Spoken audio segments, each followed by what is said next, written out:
Hi, I'm Jeff Nyquist, and here with me is my co-host Alex Benesch in Germany. I'm in the United States. This is Friends and Enemies, and we are now on part three of the Cold War and going through 20th century conflicts. And we're going to discuss, the end of the 50s and the 1960s, some of the more important events.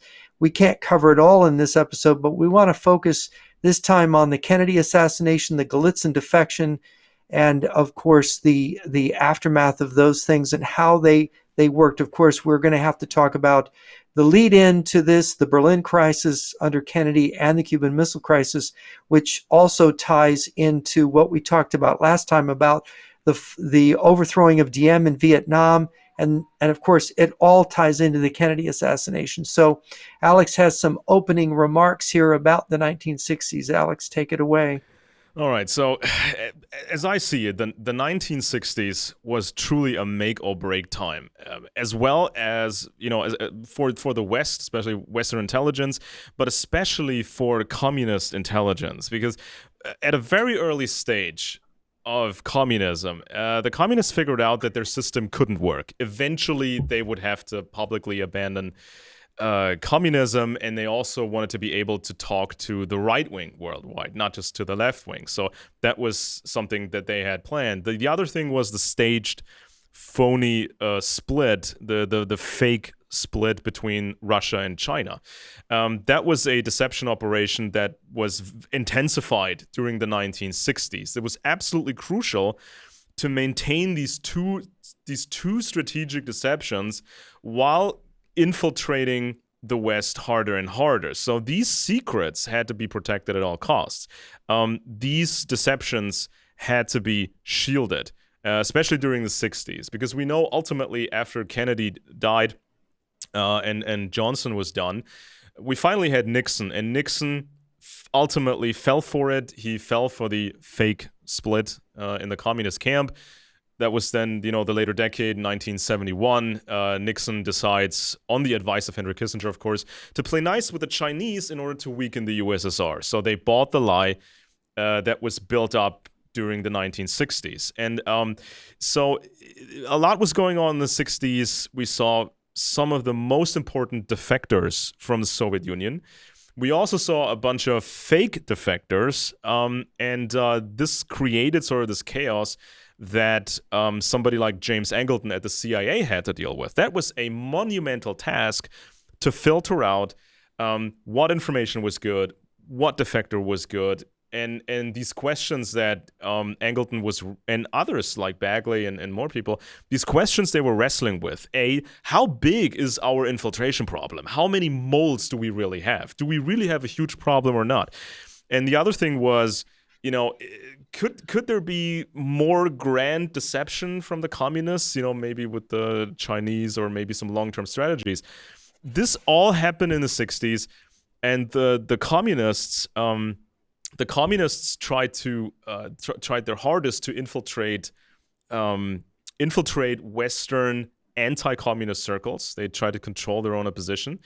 I might mention just about because it's a perfect time to mention this, that there were two big developments in the latter 1950s. Is that you had Sputnik, which was the first satellite, which was really the first ICBM, because if you could put something into orbit, you can make something that just goes shy of orbit and can fly through space and land in another country and deliver a hydrogen bomb warhead, because the hydrogen bomb was being developed. And these ICBM technology, which meant that in 30 minutes, you could land a rocket on the United States from Russia and vice versa. And both in the United States and in the Soviet Union, you had strategists getting together and trying to think, what does this mean?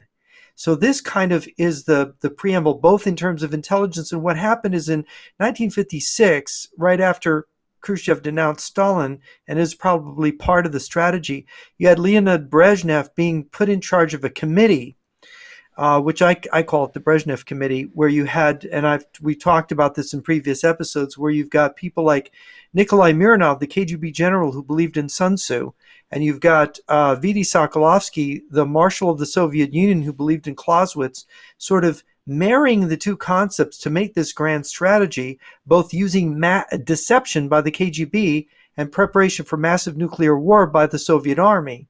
And of course, at the same time in the United States, Eisenhower has the Gaither Commission, which is looking at the exact same thing to change American strategy.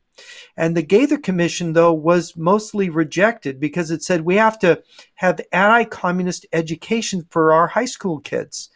We have to, we can't build so many freeways because we need the concrete to build bomb shelters so our people can survive a nuclear war. This was rejected by Eisenhower. What was accepted was ICBMs in silos underground, bombers on alert, flying around ready to go. That was accepted, but the more socially deeper things Eisenhower rejected. He thought that Eisenhower, being a liberal Republican, thought that was fascism and thought he did not fight World War II to make America then fascist and opposing communism. So this is the prequel to this. And of course, in the Soviet Union, they reorganized the KGB. In 19, they made Alexander Shelepin. Ivan Serov was moved out as head of the KGB and made head of the GRU. And Shelepin was brought in to do this deception thing. And this was all Khrushchev's doing. And of course, they reorganized the KGB to keep the secret of the master deception, the monster plot, as mockingly Golitzin's information. It was Golitzen who was in some of these early meetings and planning sessions under Shelepin, where they talked about the fake split with China. And Golitzen heard a lecture by Shelepin about this in 1959, I believe it was, a year before the split. And they also talked about having a new Operation Trust, where the Soviet Union seemed to go away. And so he saw the inklings of the organization for this, where they created an inner and an outer KGB where no one in it would know what the plan was. So if they defected, they couldn't reveal anything. And an inner KGB of people who were closely guarded within the Soviet Union would not ever be allowed to get out and tell the secret. And that's my preamble to the 60s. This is where then you get Kennedy beats Nixon in the 1960 presidential election. And now you've got a Democratic administration where the Democratic Party was the one that was more infiltrated by the communists all along. And then so sorry, go ahead. No, this is exactly the situation that America was then in, because people who in America who got sort of Americans who got sort of closer to the truth, these Americans saw their careers ruined, like Angleton, Bagley at the CIA, and others. You had the Otto Otepka at the State Department was harassed. They moved him around and shuffled him. He kept his federal job, but he was just illegally besieged. And even the files that had been accumulated by Angleton and his division, these files were shredded. So this was it was described as deleting the memory. A key aspect of the CIA's memory was just deleted. So anything that would get people closer to these grander operations of the communists, all of this was torpedoed. And you saw the strange end of Senator Joseph McCarthy. Then people that died strangely under strange circumstances, like Patton. So there must have been a grand effort to not just infiltrate the Western circles, the Western anti-communists, not just infiltrate and misdirect, but also to discredit specific ideas, discredit specific people, and maybe even take out some people if they can't be removed. There's even been questions about, for example, George Orwell, that supposedly he was being treated in a clinic for tuberculosis and he was supposedly cured. And when his fiancée came to get him, I'm sorry, he died. Yeah. Right. And so the Kennedys Joseph McCarthy goes into the hospital with a bum knee and doesn't leave. He dies of liver failure. Yeah. So these are things people have raised. I mean, they might have died of natural causes, but these questions have been raised. Were these people poisoned? Maybe. Yeah, and also the Kennedys. The Kennedys were close to Senator McCarthy. The Kennedys, they had sort of they looked like Democrats to a degree, but they were really, really anti-Soviet, so they were a problem in and of Very itself much. for the Soviet Union. Yeah. I comment about the Kennedys. I should mention that Joseph McCarthy spent weekends with the Kennedys, even though he was a Republican. See, they were all Irish Catholic, and Bobby Kennedy and John Kennedy were very anti-communist. Unlike a lot of the Democratic Party with its New Dealers, had this strong left wing, and the Kennedys.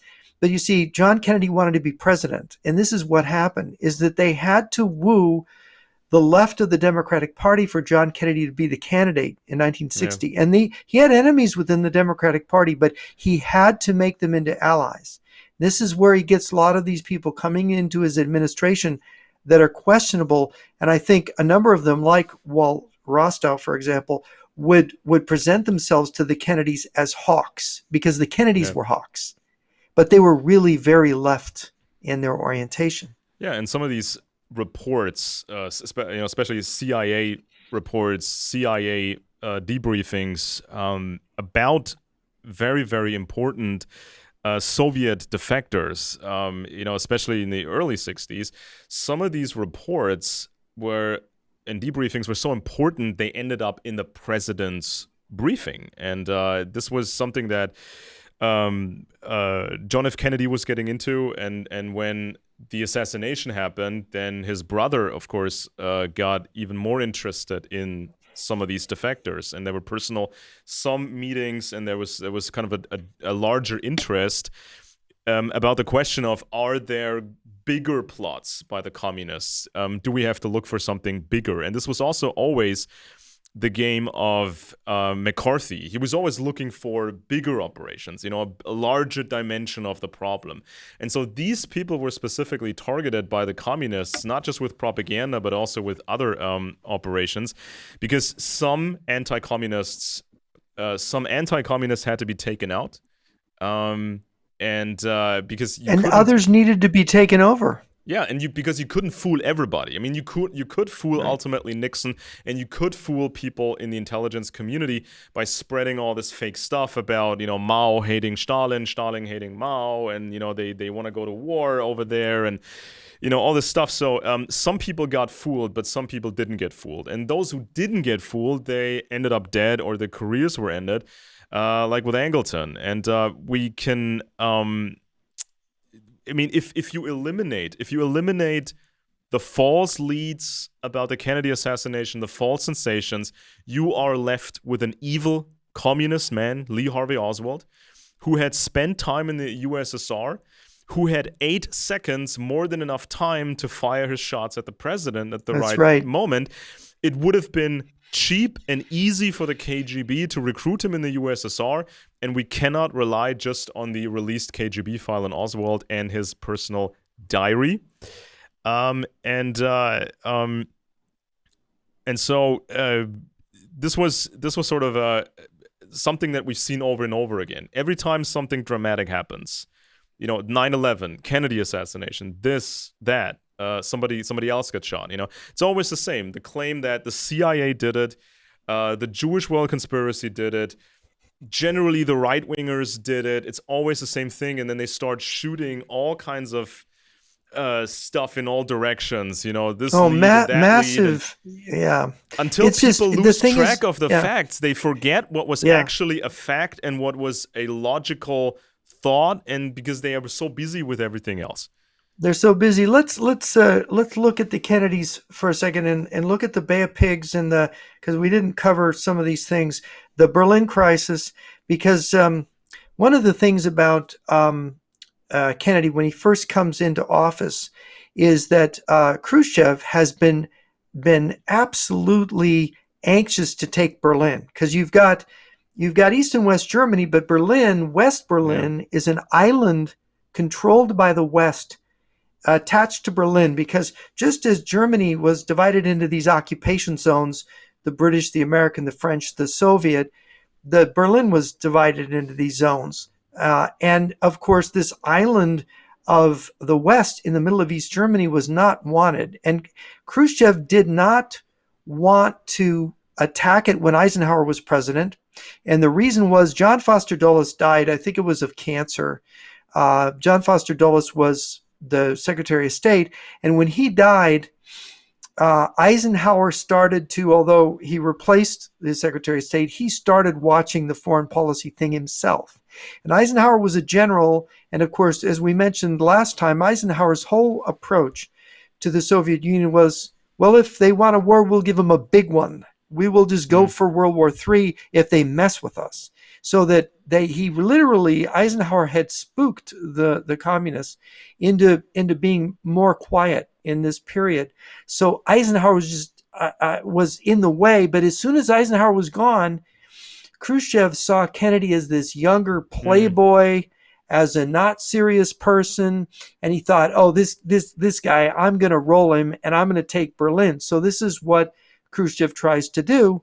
And of course, Kennedy stands up to him and he has to put up the Berlin Wall, right? Yeah.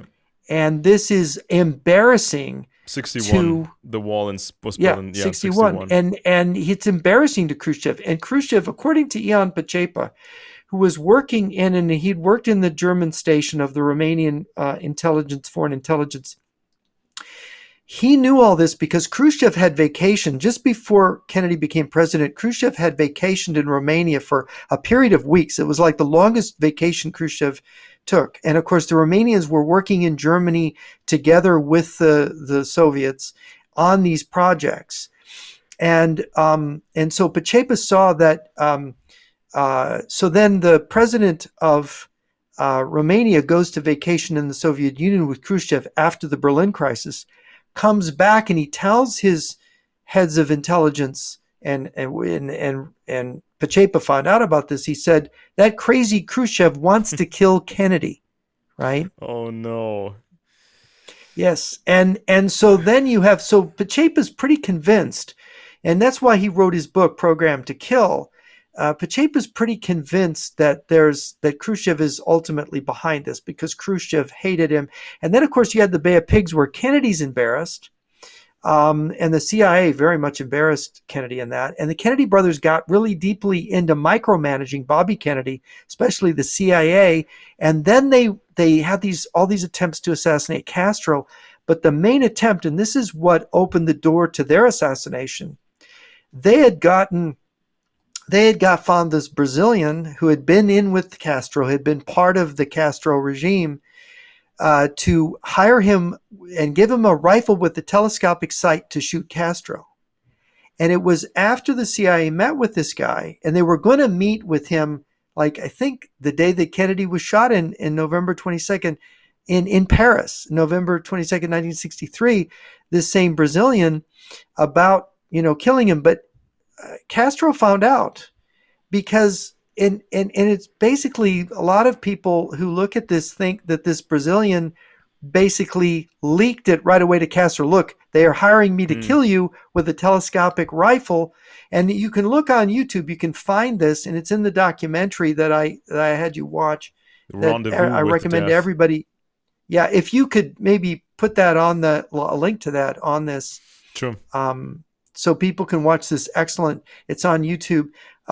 But there's footage, you can look it up on YouTube, of Castro going to the Brazilian embassy and saying, hey, you Colombian, this Colombian AP reporter, and then getting it on camera saying, the Kennedy brothers want to kill me, and I want you to know it's a two-way street. It can go back on them. Exactly. And this was I think it was late September of 1963. This is weeks before Dallas, right? So this is really undeniable. This isn't just something invented.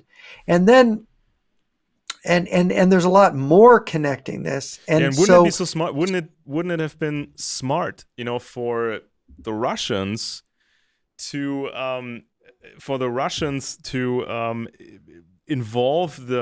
heavily involve the Cubans in this assassination? Because if something happened and this went sideways and something got leaked, the blame would be on the Cubans, and the Russians could have said, we didn't order that. If right. this is you got to have layers. You have a problem. Right. You got to have layers of deniability. You have a problem with the Cubans, not with us. We didn't do that. Yeah. So it's like this was a documentary. People can find it on YouTube. You have to type in the name of the documentary. This is Rendezvous with Death.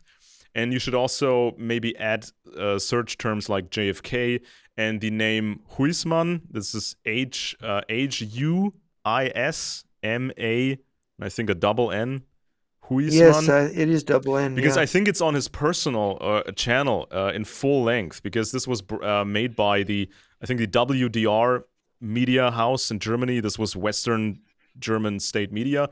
This was initially set up as under the occupation after World War II. So there's an anti-communist professional underlying quality to it, to this documentary, and some of this these media houses here were started by the Americans, and some of the German media got infiltrated by the Russians, though, like the NDR, which is not the WDR, because the NDR, they put out some seriously gross stuff over the last years. But there's also some professionals, so people can find this documentary, Rendezvous with Death, and it's like, there's actually new material, and there's this really stunning stuff in it. It's incredible, because what they have is an elderly Cuban intelligence officer who was involved in the assassination plot.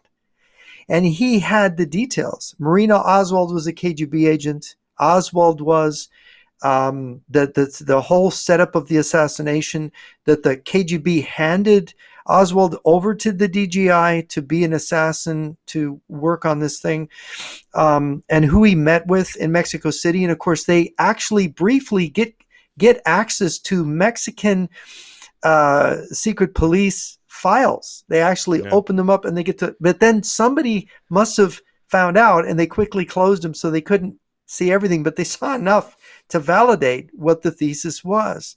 And of course, this whole story, there's a reason for the CIA and the FBI to cover up this story of Russian and Cuban involvement in the assassination, because it was such an emotional event. I was 5 years old when Kennedy was assassinated, but you had to know it was so emotional for Americans. The way Kennedy was killed, the horrible way he was killed, that if they had been clearly tied to Moscow and Havana, it would have been like the death of Archduke Francis Ferdinand. It would have been World War III. Why? Because we almost had World War III the year before, in October 1962. And people don't fully understand how serious this Soviet move was.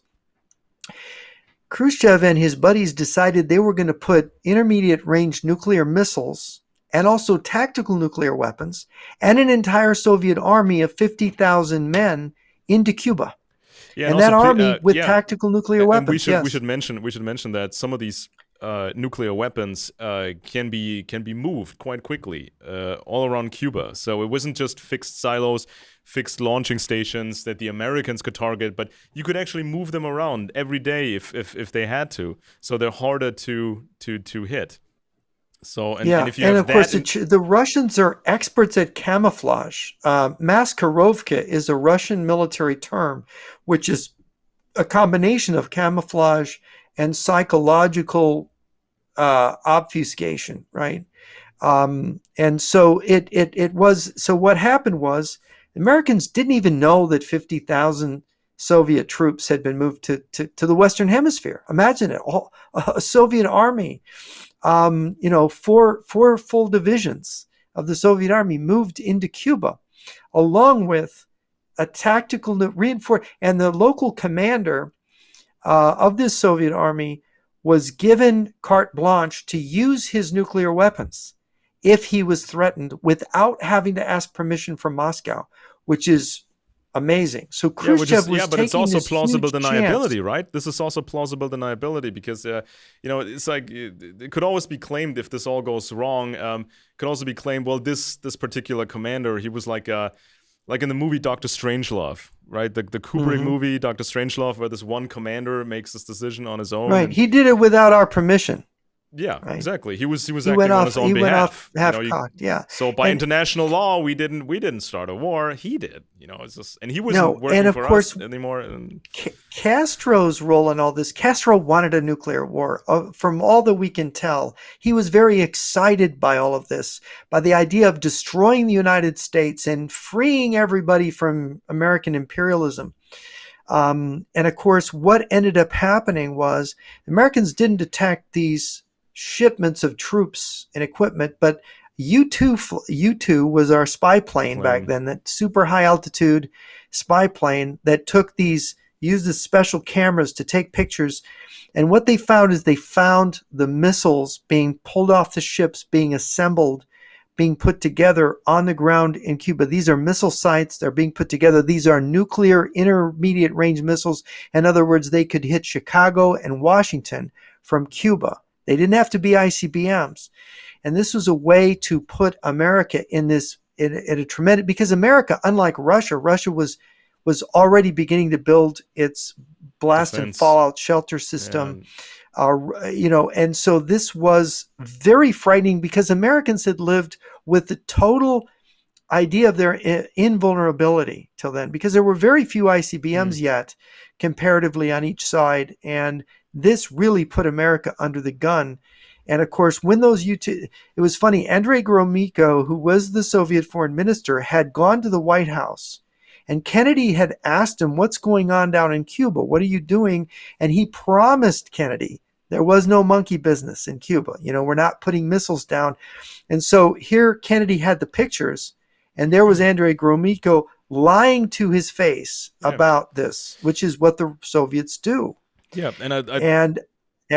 I'd like to remember people, that in the 60s and then especially in the 70s as well, we had in Germany, Western Germany, we had an assassination campaign run by communists. So this was quite a big operation when these true believers, these cult-like communists, coming from backgrounds not too different from Oswald's background, these people started to kidnap government officials, high-ranking people, just shooting them up on the street, assassinating them, kidnapping them, holding mock trials. So this was not too different from, let's say the Kennedy assassination. I mean, of course, the Kennedy assassination had a much, much bigger effect, and this was kind of another dimension of this, but all in all, this was a common thing in the 60s and 70s. Well, yeah, internationally, Khrushchev, to have this was the 1966 conference in Havana, Cuba, where all these communists met from different countries and they devised this terrorism strategy.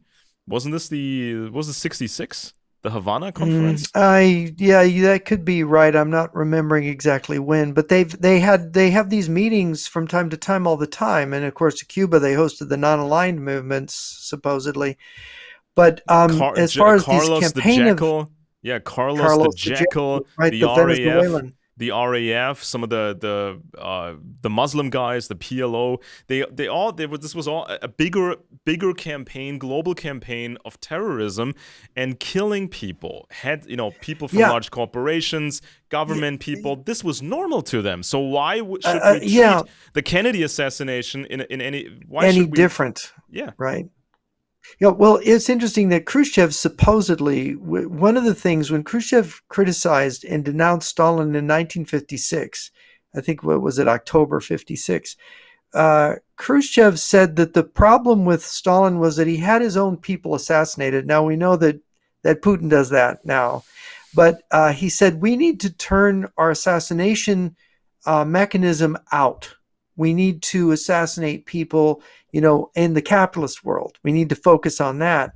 And of course, what you're saying is exactly right. Terrorism and assassination. And a good example is Bogdan Stashinsky, who was a Department 13, was the Assassinations Department of the KGB.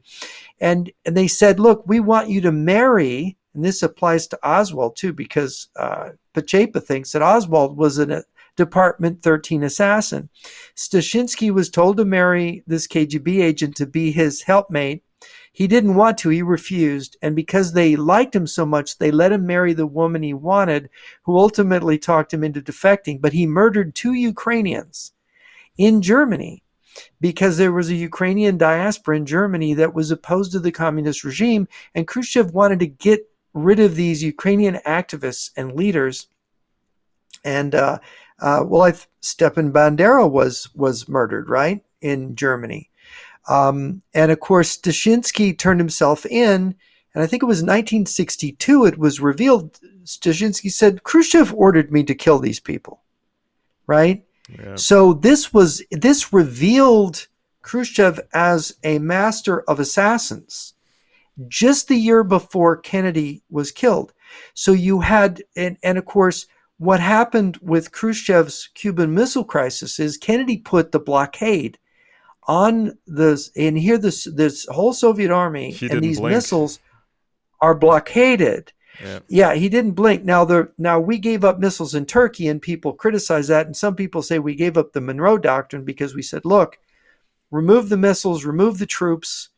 We won't invade. Of course, the Kennedys were planning to go after Cuba anyway. And I need to mention something that it's not just specific to Western Germany, but this is also important to Americans. Okay, so in I think it was 1956.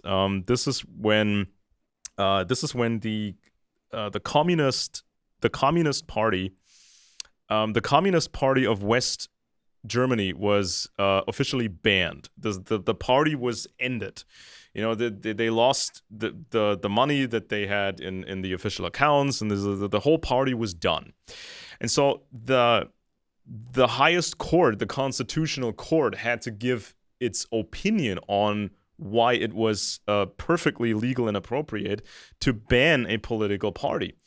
And I recently pulled this up because it's relevant to the right-wing parties nowadays, because they could be banned with the same argument, foreign entanglement with the Russians and the Chinese and all that stuff. So I pulled this old text from that judgment, from the Constitutional Court to ban the Communist Party. And one core argument to ban the party was these communists are in bed with Moscow and Beijing. That's one. The other thing was these communists, for a long time, they had essentially told the world what their plans are to some degree, and to a large degree what their strategies are. So by constantly talking about Marxism, Leninism, and the revolutionary way to win, and how we're going to take over this, and then we may use violence, or we just use violence later. Unrestricted warfare, basically. Yes. It's not anything new. Even when they take power by propaganda and elections, they would use violence later. They said this in their own words for decades, and so all the court had to do was quote them with their own words and say that's their strategy. They want violence. They consider violence. They have no trouble with violence. So we're just gonna end this party. And so this is what's so amazing, that all this Marxist-Leninist propaganda worldwide influenced people like Lee Harvey Oswald.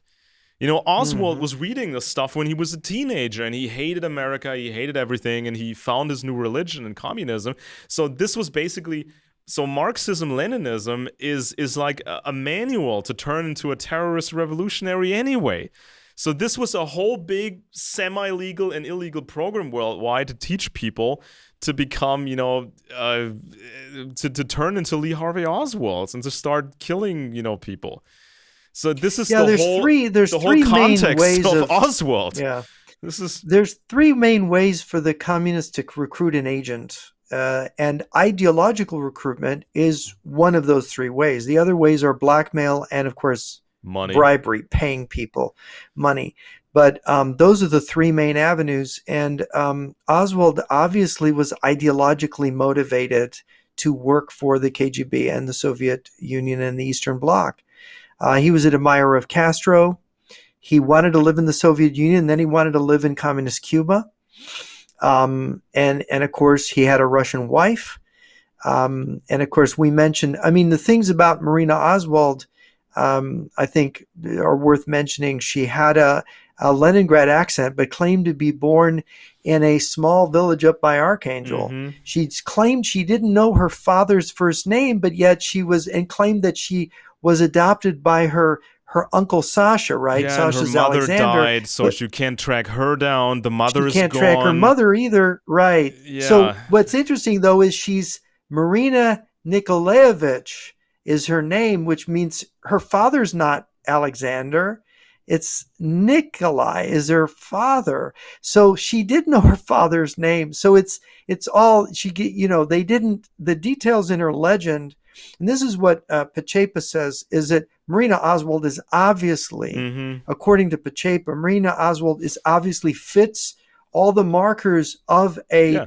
wife KGB agent assigned to Oswald. And if we do this mental experiment, if the KGB had not recruited Oswald in the USSR and had not recruited Marina and made them marry and go to the United States, if the KGB had not done that, they would have been complete idiots, and they were not idiots. It would have been the very unprofessional thing. This would be against standard procedures. This would be completely against the logic of the KGB. And so you recommended this one book to me, and I read it before this episode. And this is the book called Case Closed. It's a very good book because it's so methodical in weeding out the garbage.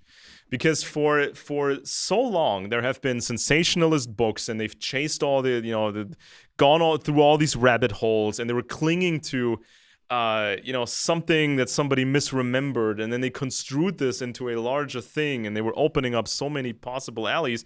But once you systematically erase the nonsense, you go through the source material again, you double check, you triple check.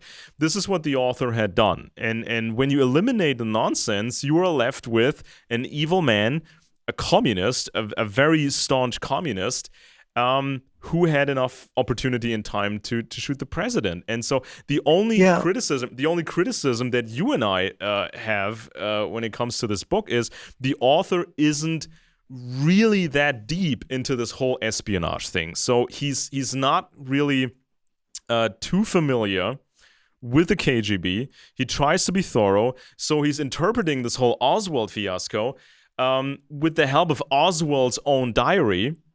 With the help of the official KGB file on Oswald, and also he's relying on what the phony defector Nosenko said about Oswald. He very much takes that side. Because Nosenko claimed that for people that don't know, Nosenko was a defector.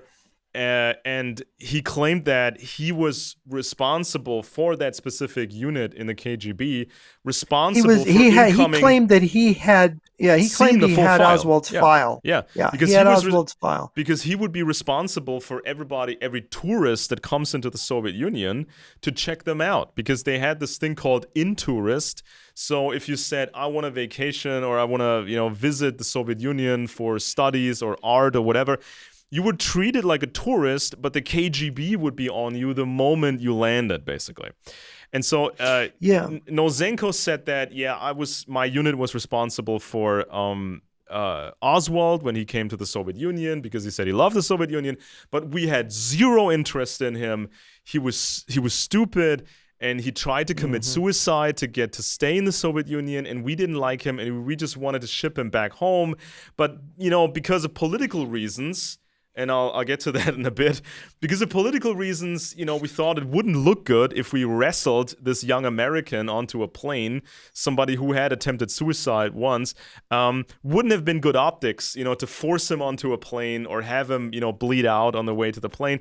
So we decided to, give him his temporary visa to stay in the Soviet Union. So this is what Nosenko said to the CIA, that we had zero interest in Oswald and we never tried to recruit him. We looked at him when we put him in Minsk, but we never recruited him because we thought he was meaningless and stupid. But when you read that in the book, when you read that analysis in the book, this is not really how the KGB was thinking. Because if there is an American on your soil, sure, you can recruit him and you can work with him. You can test him if he's capable. You can figure out his personality. You can test his loyalty. Is he able to commit violence? You can safely test this on your home turf. And then you can make a decision what to do with him next. You could also get another KGB asset, Marina. You get another KGB asset and you marry these two and then send them back to America. So your second asset, Marina, also gets American citizenship. Now, an American passport was really valuable to Soviet intelligence. So now you have two assets on American soil. And because she was pregnant, these KGB sleeper agents, they were at some point required or pressured into recruiting their own children, because they were all phony marriages. These were just two KGB agents married to each other or fake married to each other. And when they had children, they were expected to recruit their own children for the KGB. So potentially you get three assets for the price of one, right? So why wouldn't the KGB try this? This is something that when you read that book, Case Closed, you have to go deeper when it comes to the KGB. A note on all the conspiracy theories, and people just love to believe that somebody other than the communists were behind Kennedy's, or a communist was behind Kennedy's death. They just love it. The FBI, this is mind-boggling, the FBI interviewed 25,000 people regarding the Kennedy assassination, and they produced a report of 25,000 pages, and that is just the FBI's part in it. There's millions of pages now. The volume, the Warren Commission interviewed, I think, over 500 people. The 7 members only interviewed, I think, 55, but so over 500 people were examined. And of course, any human endeavor involving such a huge number of people and witnesses, you're going to have errors of interpretation in the reports. You're going to have witnesses contradicting each other, saying all kinds of things, like the Parkland doctors, right? There were 8 Parkland doctors that examined Kennedy. Well, here his head is all bloody. He's got a lot of hair. They didn't really examine the entry and exit wounds, although one of the doctors did see them. So you've got doctors that start to say, oh no, he was shot from the front or whatever. You have these contradictions. Well, they're not pathologists, right? They're not doing their expertise is not an autopsy. By the way, when right? it comes to the physicalities of the effects of the shooting, nowadays, we have computerized reconstructions of what happened. So there was no magic bullet. And the Zapruder film was run through these computer simulations. So you actually got a better sense of timing when you analyze the Zapruder film with modern technology. So now you figured out Oswald had at least 8 seconds to make these shots. Possibly 8.4 seconds. Not 4 seconds. Yeah. He had at least 8 seconds, which was enough. And so there was no magic bullet. You can now reconstruct it with computer precision what actually happened that day.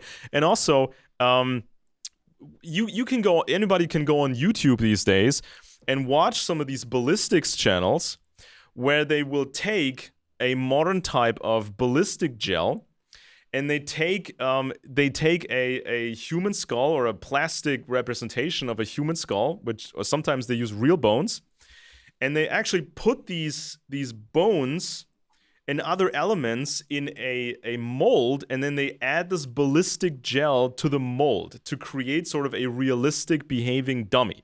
Okay, there are ballistics channels on YouTube, and they will fire different calibers at these very expensive, sophisticated dummies. And so they shoot the heads, they shoot the torso, they shoot all kinds of parts, and they film that with a what they call a high-speed camera, meaning it shoots many, many frames per second.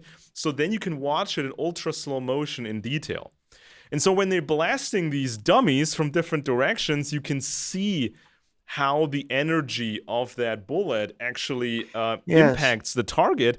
And it's impossible to say afterwards, well, this must have come from that angle, just because of the injuries. Right. It's not that simple, because, all this all this energy just works its way Well, through the target. they actually, 4 of the Parkland doctors went to see the X-rays and to recall what they did in, I think it was 1988.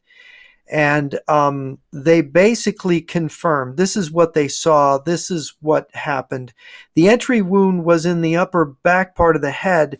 The entry wound is the small wound, right? And the exit wound is the big wound. So it comes out here and it pops out here, right? And when it comes out, I mean, 70% of the presidents, this is terrible, were blown out of his head, 70% of his brains, right? And so you have this, it's a lethal wound. It's what killed the president. And you have bits of bone fragment and things. That is the exit wound, not the entry wound, right? Yeah. And so this is very clear. And in the Zapruder film, these computer analysis, Kennedy's head, people say it's impossible because his head flies backwards. It's not impossible. Why. His head is initially, when they analyzed it, there are frames which you can't see where his head is driven forward by the bullet. But when the brain is impacted, all of the muscles in the back are all stiffened, which cause the body to go like this and the head to go back.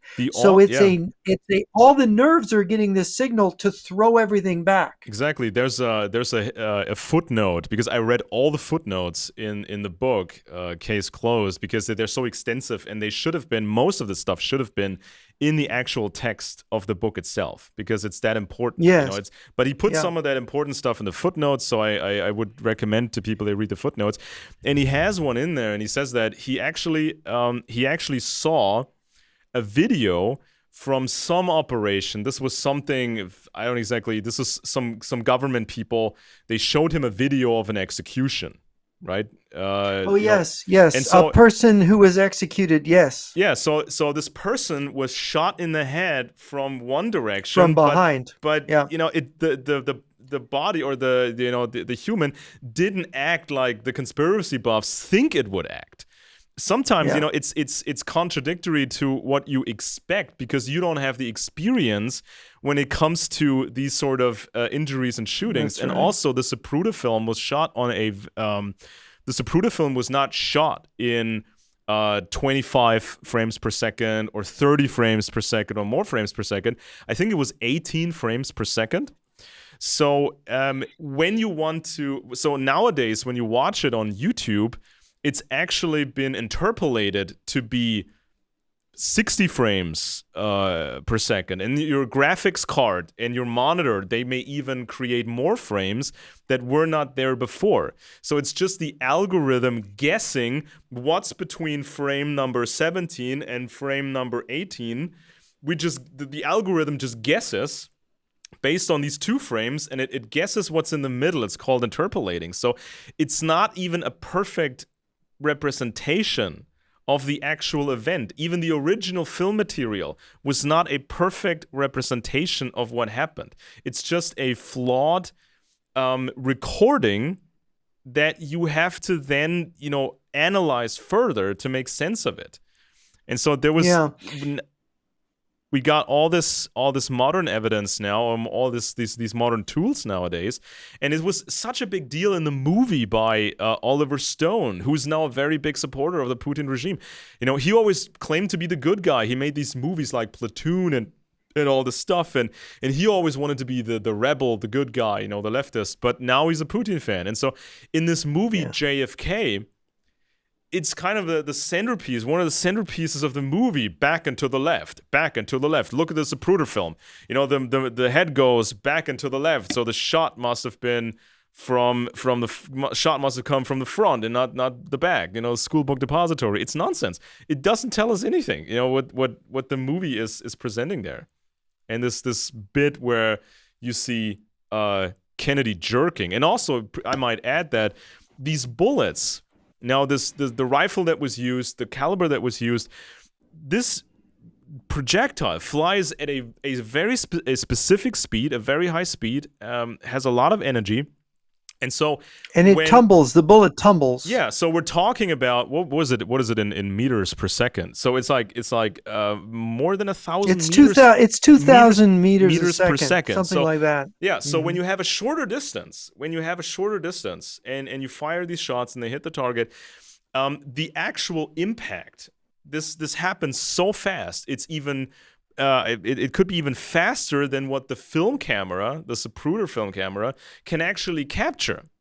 Because if you only have 18 frames per second, but something is faster than one frame to the next, you have a problem. The film is not a perfect representation of what happened.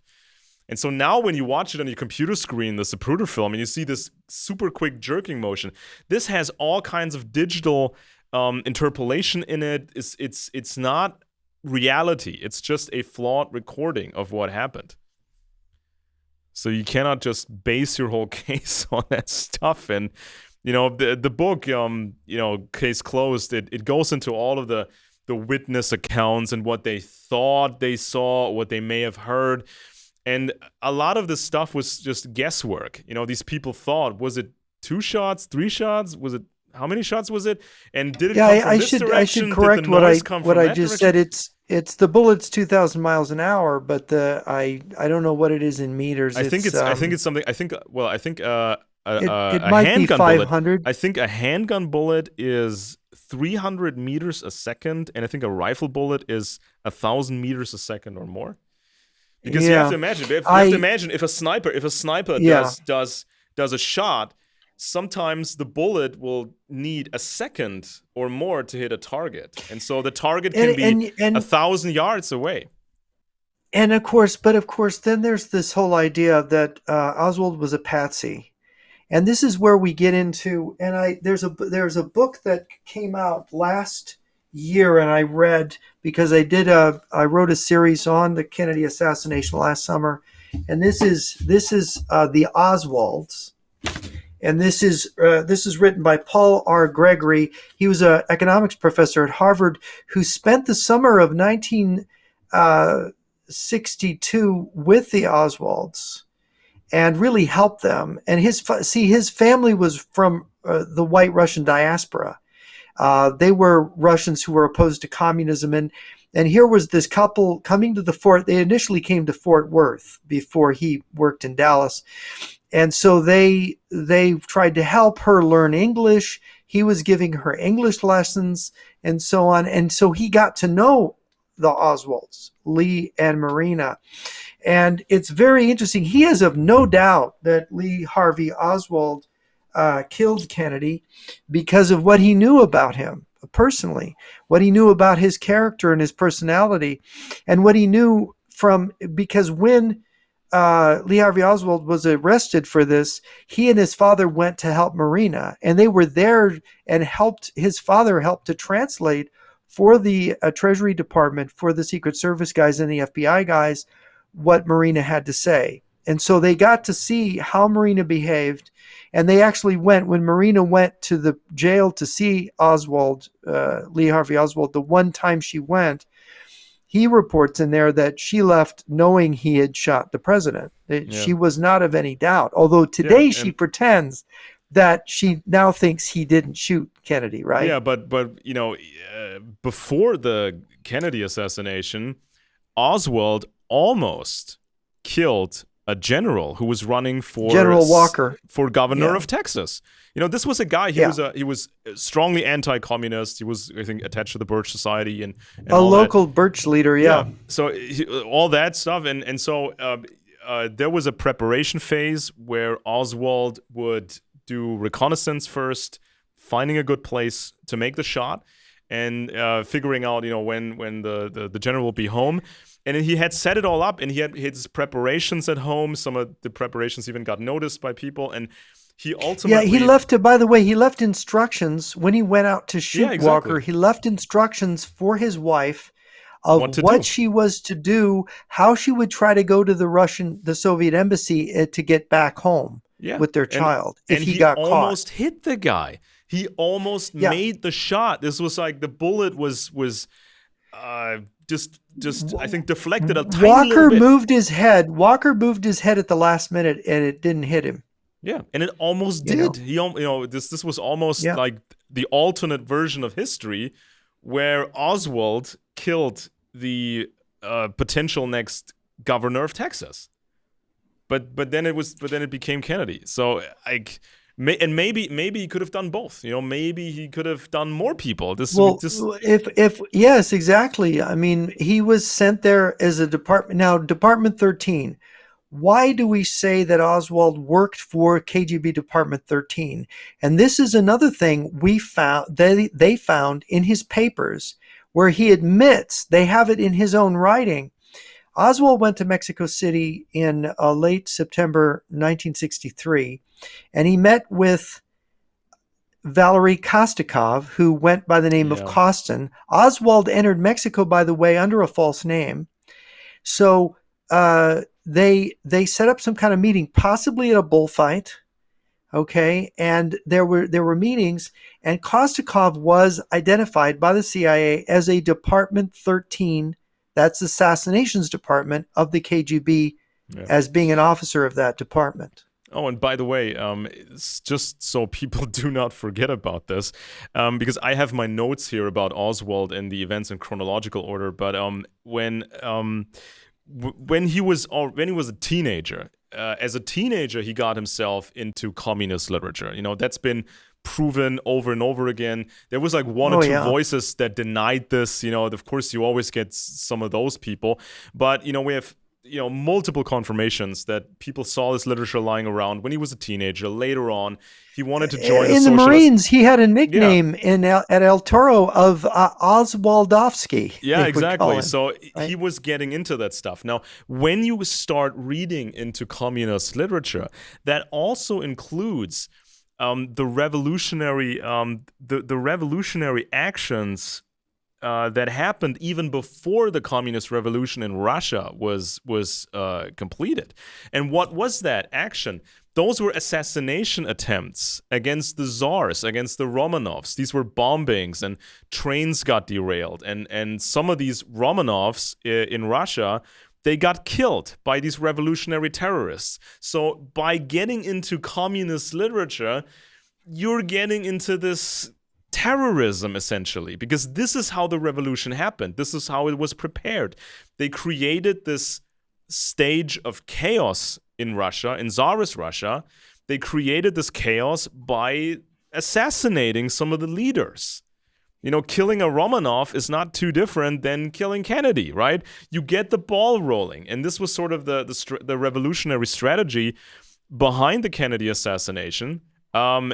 Because once you start killing these people, you get things in motion. Because some people will be shocked, and some people will actually agree with the communists. And then these people get to fight with each other. And this is kind of the strategy that Oswald was getting into even when he was a teenager. And people tried to argue he was a normal guy. No, he was not. I mean, by reading more descriptions about Oswald, I'm getting Adolf Hitler vibes when I read these descriptions. He was strange guy, loner, likely gay, violent, narcissistic. Every box was ticked. Well, in this book, of course, by Mr. Gregory, who knew the Oswalds and had met his mother, one of the things is Oswald had a highly narcissistic mother who could not get along with men at all. And of course, his father died when Oswald was 2 months old or something. So he didn't have a father figure at all. And there's all kinds of pathology surrounding Oswald being the younger brother, by the way, his older brother Robert, and there's an older half brother.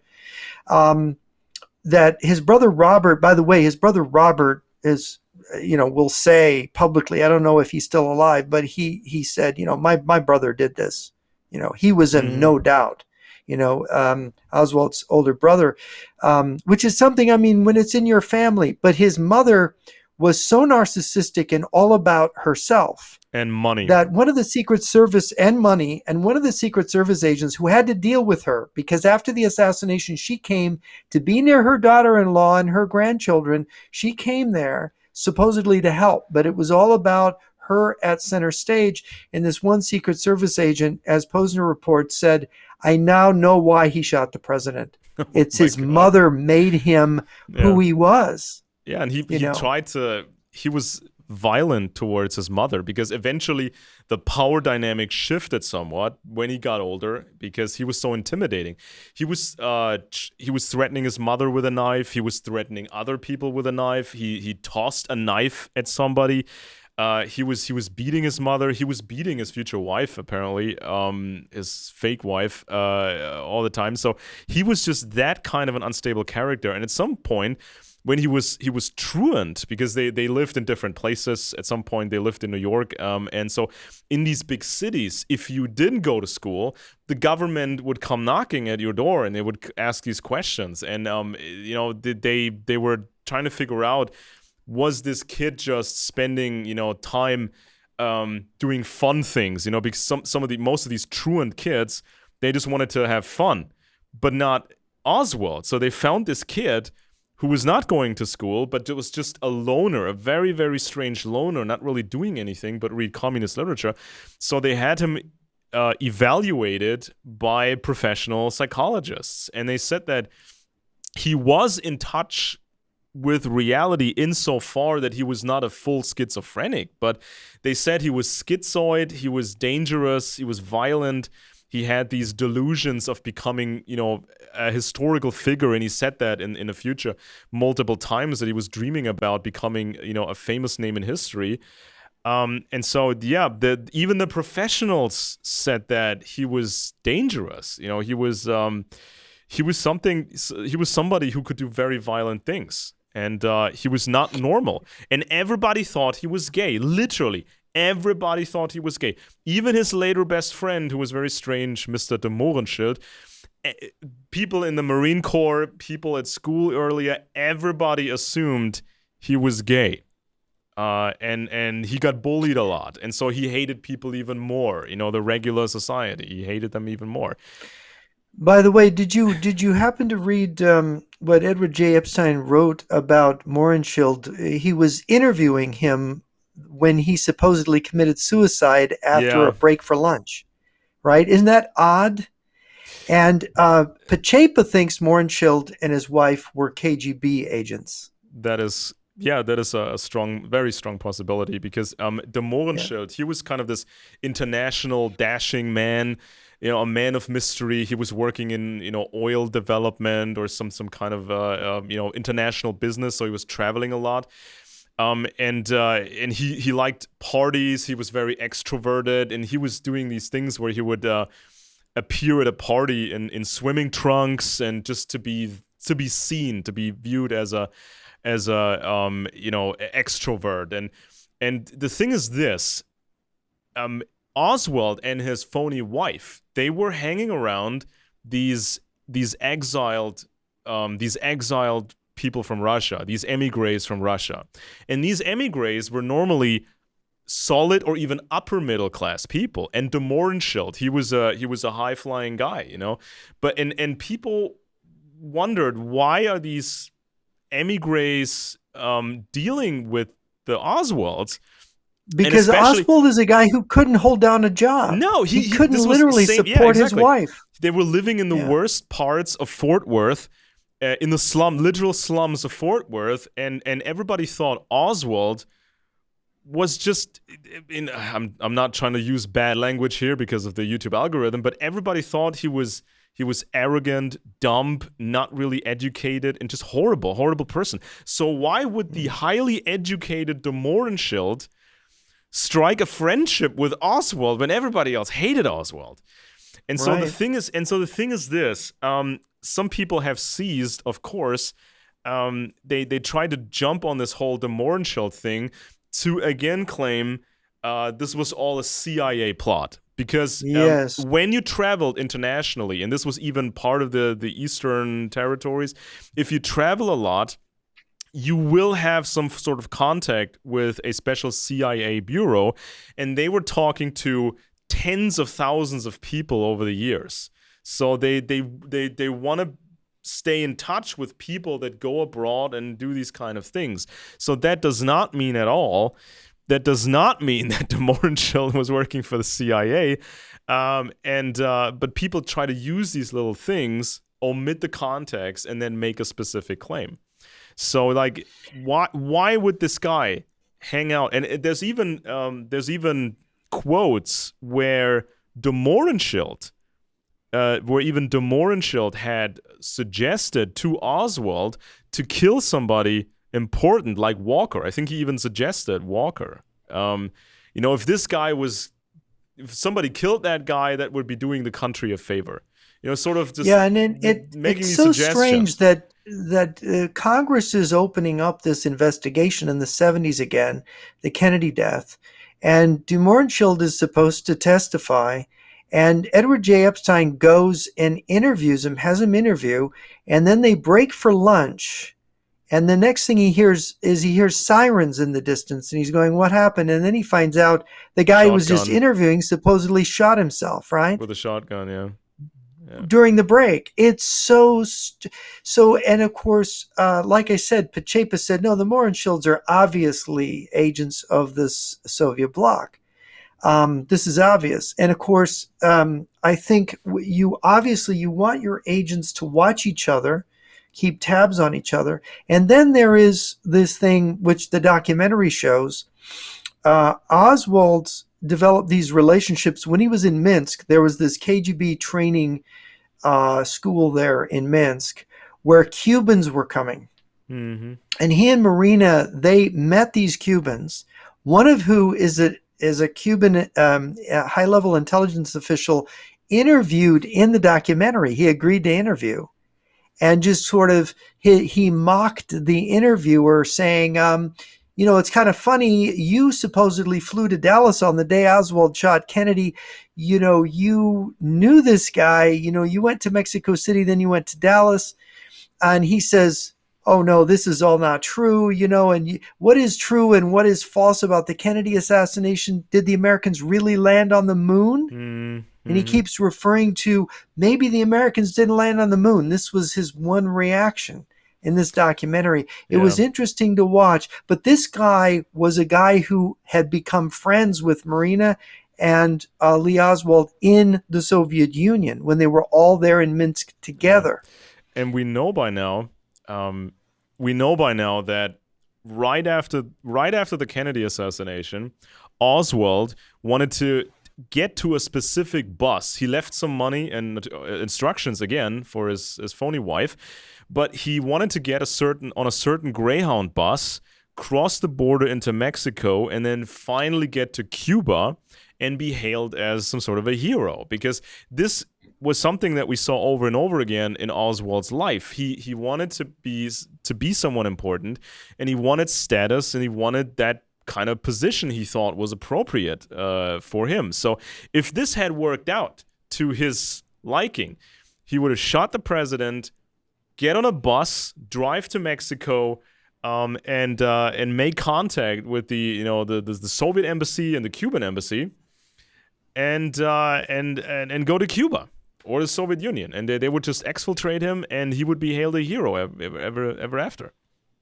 Yeah, it's interesting, and of course they would maintain that he was innocent, and that he would be persecuted. But what's interesting is, of course, now the circumstances of the assassination. Oswald and his wife were separated. He would live in boarding houses and do a job, and he would go home for the weekends. His wife was, because he couldn't afford to support her, she was living with a lady who was separated from her husband, kind of a hippie type person, very liberal, very left. Her name was Ruth Payne. Yeah. And Marina and the baby lived there, so these two women lived together. Ruth Payne got to be very close with Marina. And of course, Ruth Payne in later years and at the time had no doubt that Oswald shot, and she, because Oswald kept the rifle he shot Kennedy with in her garage. Mm-hmm. And Ruth Payne's husband, although they were separated, he spent a lot of time at the house. And he actually, in the garage, he saw the rifle. It was wrapped in a greenish what was it, a blanket or canvas, Cloth. whatever it was Yeah. wrapped in, and he respected the privacy of them. He thought it was something else. He thought it was camping equipment, but it was a rifle. The day that, and this goes to the witnesses, the day that Kennedy was shot, Oswald worked in the book depository building.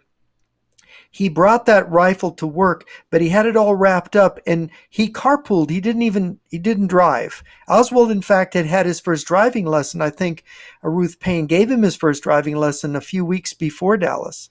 And he put the rifle in the trunk of the car. I think it was the trunk of the car where he carpooled, and they asked him what it was, and he said it was curtain rods. To try to explain why this long thing, he's bringing it to work. And of course, he brought it upstairs to this corner window in an upper floor from which the shooting of the president occurred. And if you go into the details, of course, you realize, and Posner goes very much into the details, that indeed there's enough witness testimony about what, because during lunch, because the president was shot at about 12:30 p.m., they all came out to watch the president, but Lee didn't come out to watch. He went up to this corner place where he made a sniper's nest. He took a bunch of book boxes or whatever they were, and he formed this sniper's nest in this corner window. And there were people actually on the floor below him looking out the window where the ceiling shook from the rifle shots. They knew where it was coming. And there was a fellow across the street who saw it. A lot of people saw the rifle pointing out that window. So there's lots of witnesses. Yeah, and also not all witness testimony is perfect, right? Yeah, and also he got that job at the school book depository before there was even a specific plan for the presidential motorcade. So it's not like he read it in the newspaper what the route was going to be, and then he applied for the job and he got the job. No, that's right. He got the job, and then just somebody later, he got the job, and then somebody decided what the route was going to be for the presidential motorcade. I think Ruth Paine had was it her brother or someone worked there, and they had an opening, and she found out, and they sent him down there, and he got the job. And that's just weeks before Dallas. He gets this job because he's basically unemployed. He's been living on his unemployment insurance for these weeks, like when he goes to Mexico. And before that, he'd been in New Orleans working, supposedly, right?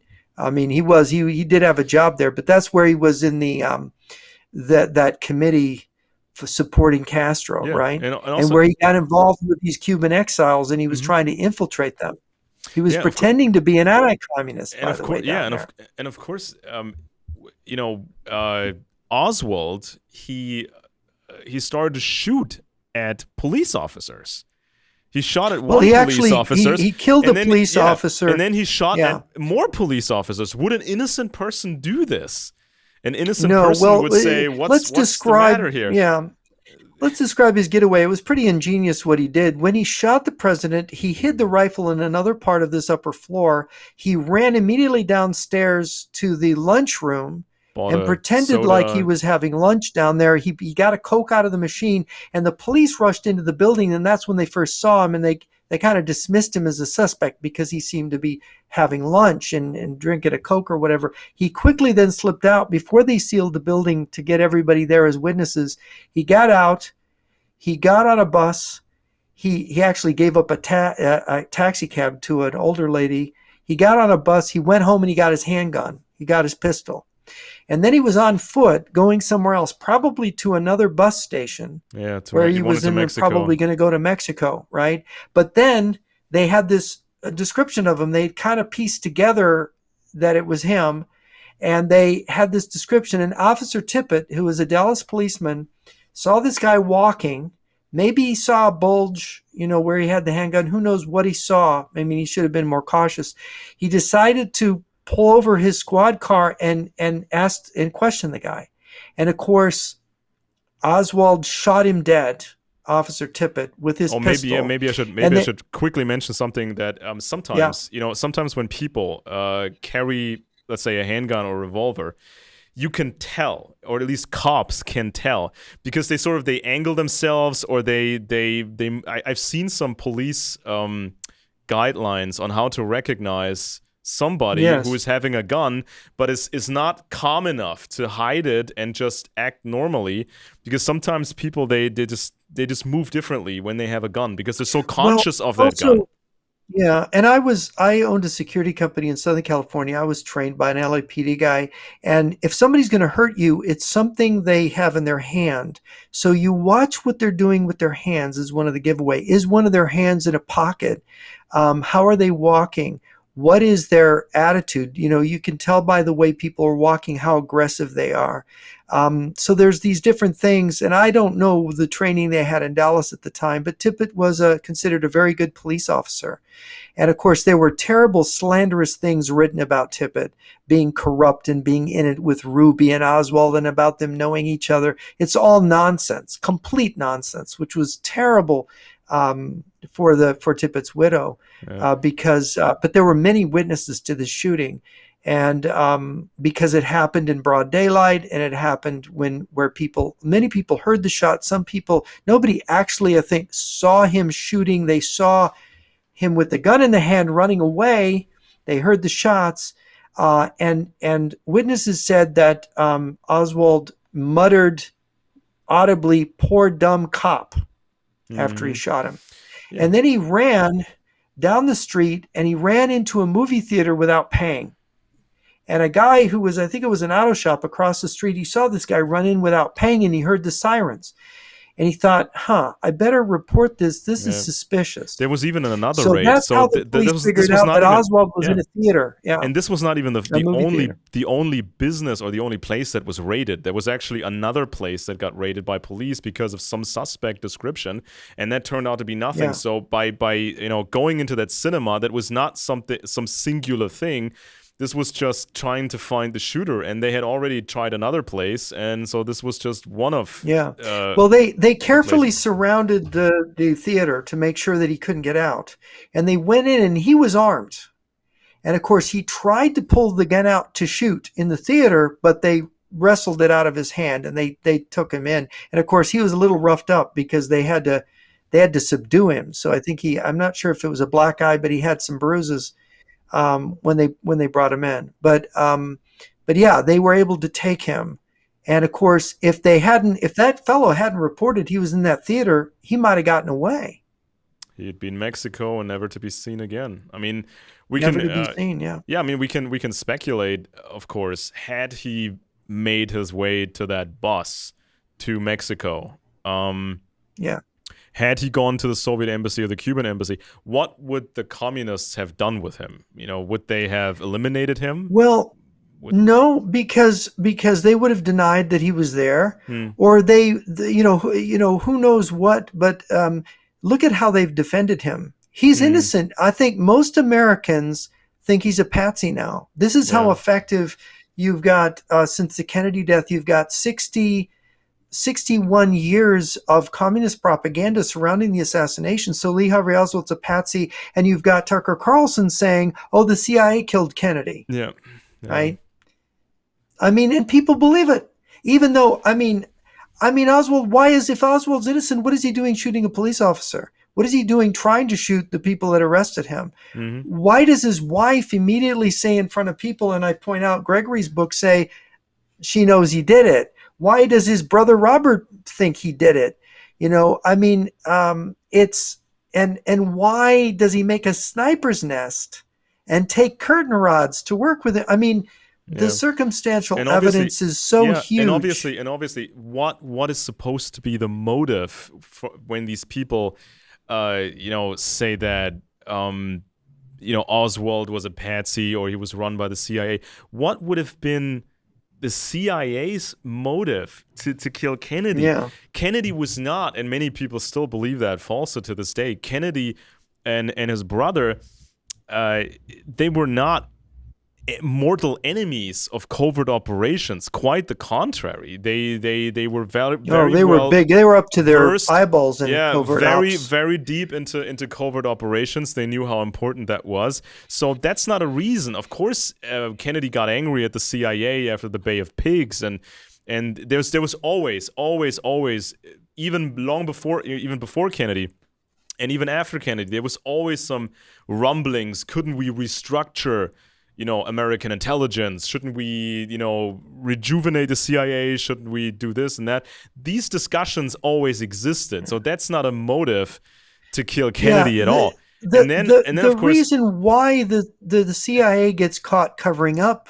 for this Kennedy assassination is because they were all afraid of World War III, and they were also afraid of their own incompetence being exposed. The KGB and the CIA had a thing. Johnson was afraid of World War III. When he recruited Earl Warren to do the Warren Commission, Warren said, "I don't want to do this.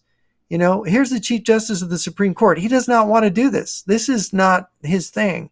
And he says, "No." And he says, "Well, you were in uniform. We could have World War III here with Cuba and the Soviet Union. We need somebody to guide this so it doesn't become World War III," because they all remembered, they all were alive when World War I began with the assassination of Francis Ferdinand. I mean, these people, when they were kids, this is what these older men who were governing everything, this was in their living memory, is that a world war started because a leader was assassinated. And so it was no joke. And if you go to Joseph J. Treno's book, The Secret History of the CIA, it's so funny. The CIA killed Kennedy. Bobby Kennedy was running the CIA secretly. The Attorney General of the United States was actually running the CIA, running these covert ops himself. So it was not, and he was meeting with Anatoly Golitzen and James Angleton. And of course, we haven't really touched on the importance of the Golitzen for the Soviets. This is another motive. There's two motives the Soviets have for killing Kennedy, other than Khrushchev was mad at him. The motive being that the Kennedy brothers were now listening to Golitzen and Angleton. Yeah. And they were buying the monster plot thesis from what we know. And the other thing is they were running the CIA, and they knew there were moles in the CIA, and they wanted to get them. And that the Kennedy brothers, contrary to the claim that they weren't going to prosecute this is the new scenario now. All these bunglers who can't do deduction, who say that the Army, now they're saying that the Army killed, it wasn't the CIA that killed Kennedy, it was the United States Army because they wanted to fight the Vietnam War. That's preposterous, right? It's preposterous. But yet they have these elaborate, and you can listen, I've spent hours listening to these guys, and it's like, this is just gobbledygook. It's just nonsense. Yeah, and also nothing here makes any sense. Yeah, and also of course, there's the very classic, description of a motive that's been around for many decades now, and that is this idea that John F. Kennedy wanted to destroy the central bank, the Federal Reserve System. Oh, yeah, there you go. because there was like an executive order concerning some silver coins. This was nothing really important, but this had been misconstrued into this idea that Kennedy was going to take away the power over money. He was going to take over power over money, and he would end the Federal Reserve System. So he would basically take away the power of the Jewish world conspiracy, and therefore the Jewish world conspiracy killed Kennedy. So this, of course, plays into, the Birchers, the Bircher audience, all the conspiracy mythology, basically. And, when I was assembling my notes on Kennedy in the 60s and these emigre circles that, these Russian emigre circles that Oswald was running around in, when I was researching that, I found a significant role of the Romanovs, the exiled Romanovs, because they were all over the place. They were networking in America. They were networking in Europe. They tried to build this grand anti-communist movement. And so they worked with, retired U.S. generals. They worked with Henry Ford. They worked with, the Birchers.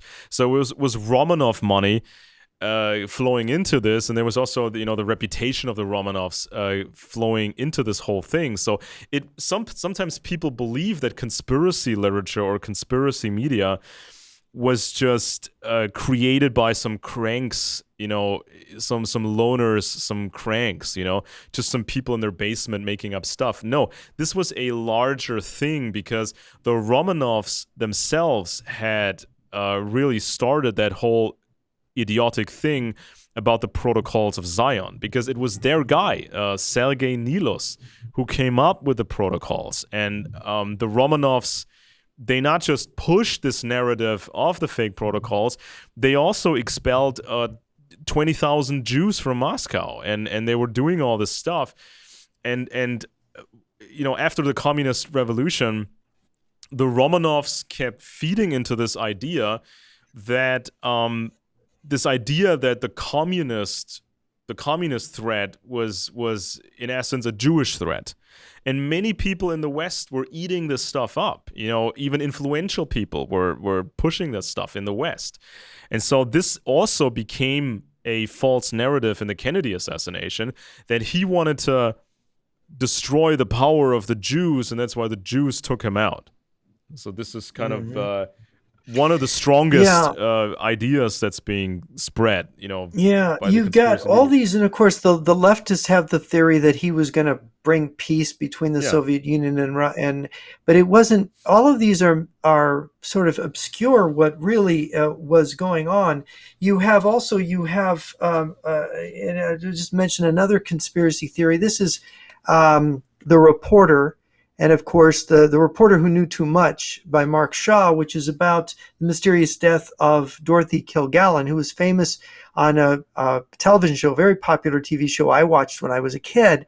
The whole family was called What's My Line? And she was the smart one who always guessed right who the people were. Who they'd have these mystery guests, and you'd have to guess which one was the famous person whose face wasn't really known.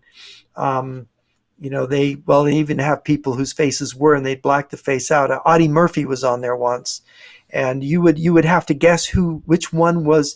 Others would impersonate this famous person, and you'd have to guess which one was the real one, or an extraordinary person of some kind. But Kilgallen got interested in Jack Ruby, and she was the only journalist to interview him off camera, so to speak, in jail before Ruby died. Ruby got a retrial, but then he died of cancer. He had cancer throughout his body. It was in his brain and his liver, maybe part of his late stage craziness. He was also, Jack Ruby was Jewish, and he thought that we were going to destroy the Jews. He had these fantasies or these hallucinations that Jews were being bombed and Jews were being murdered, and in underground secret bases, right? In underground, yes, right, underground bases. Torture chambers, whatever. Ruby got pretty crazy. Of course, his body was riddled with cancer. And of course, they misdiagnosed. He was a the very cancer. Impulsive guy.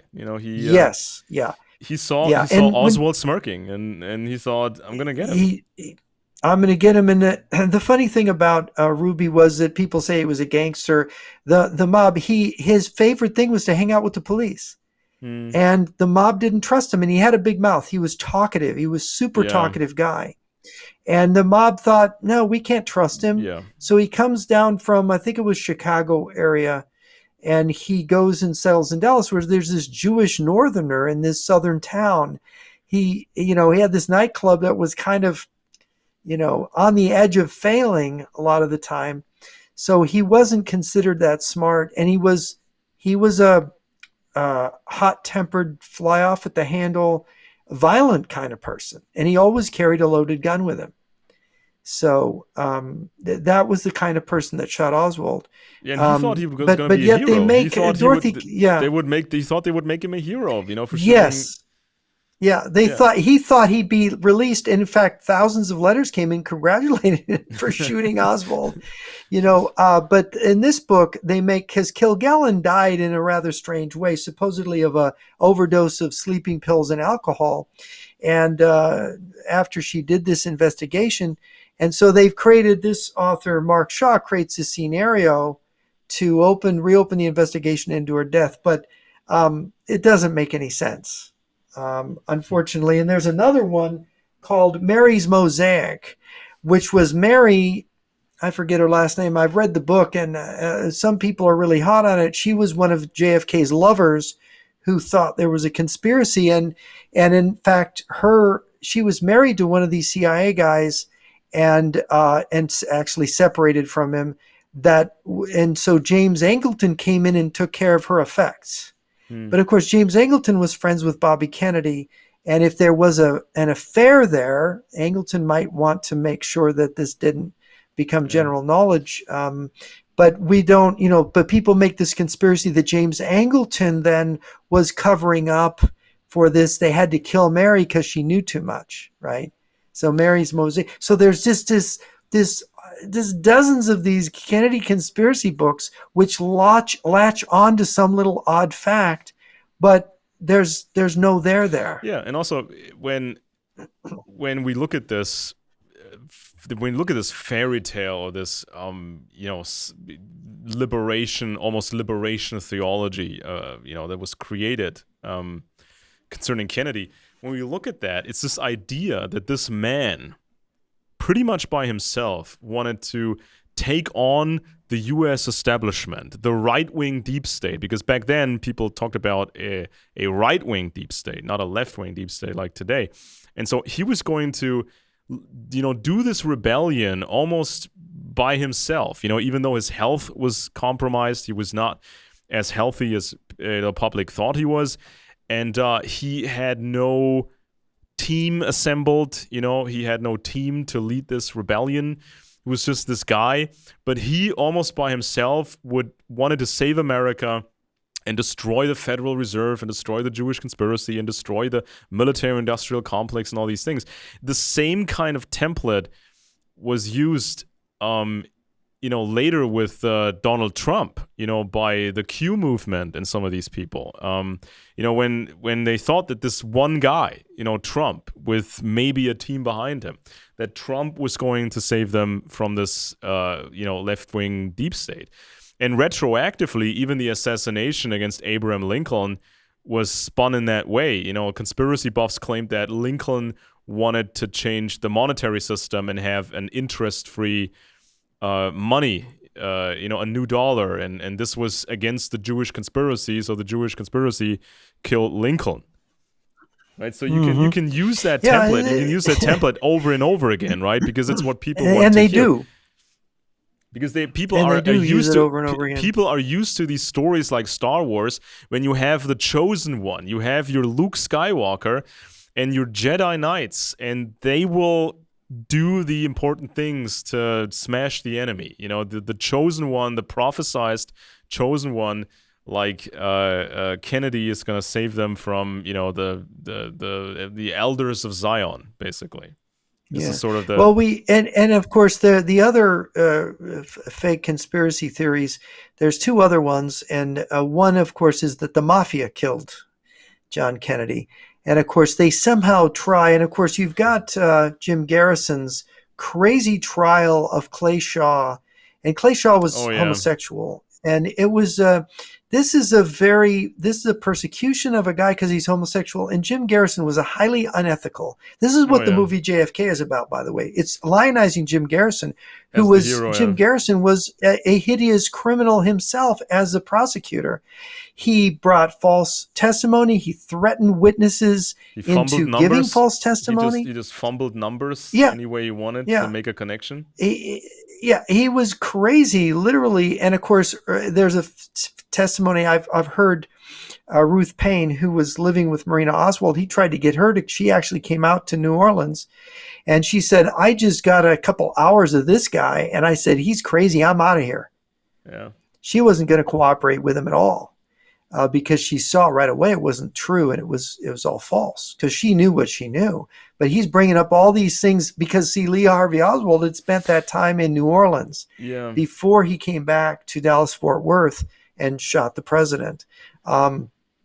So it's this is all, caused. Of course, he was Jim Garrison was a prosecutor in New Orleans, and of course linked. Now it's Lee Harvey Oswald, might have been a homosexual, might have had sexual relationships. Doesn't mean these people were guilty of plotting with him, right? Yeah, exactly. To kill the president. So it's a very funny thing.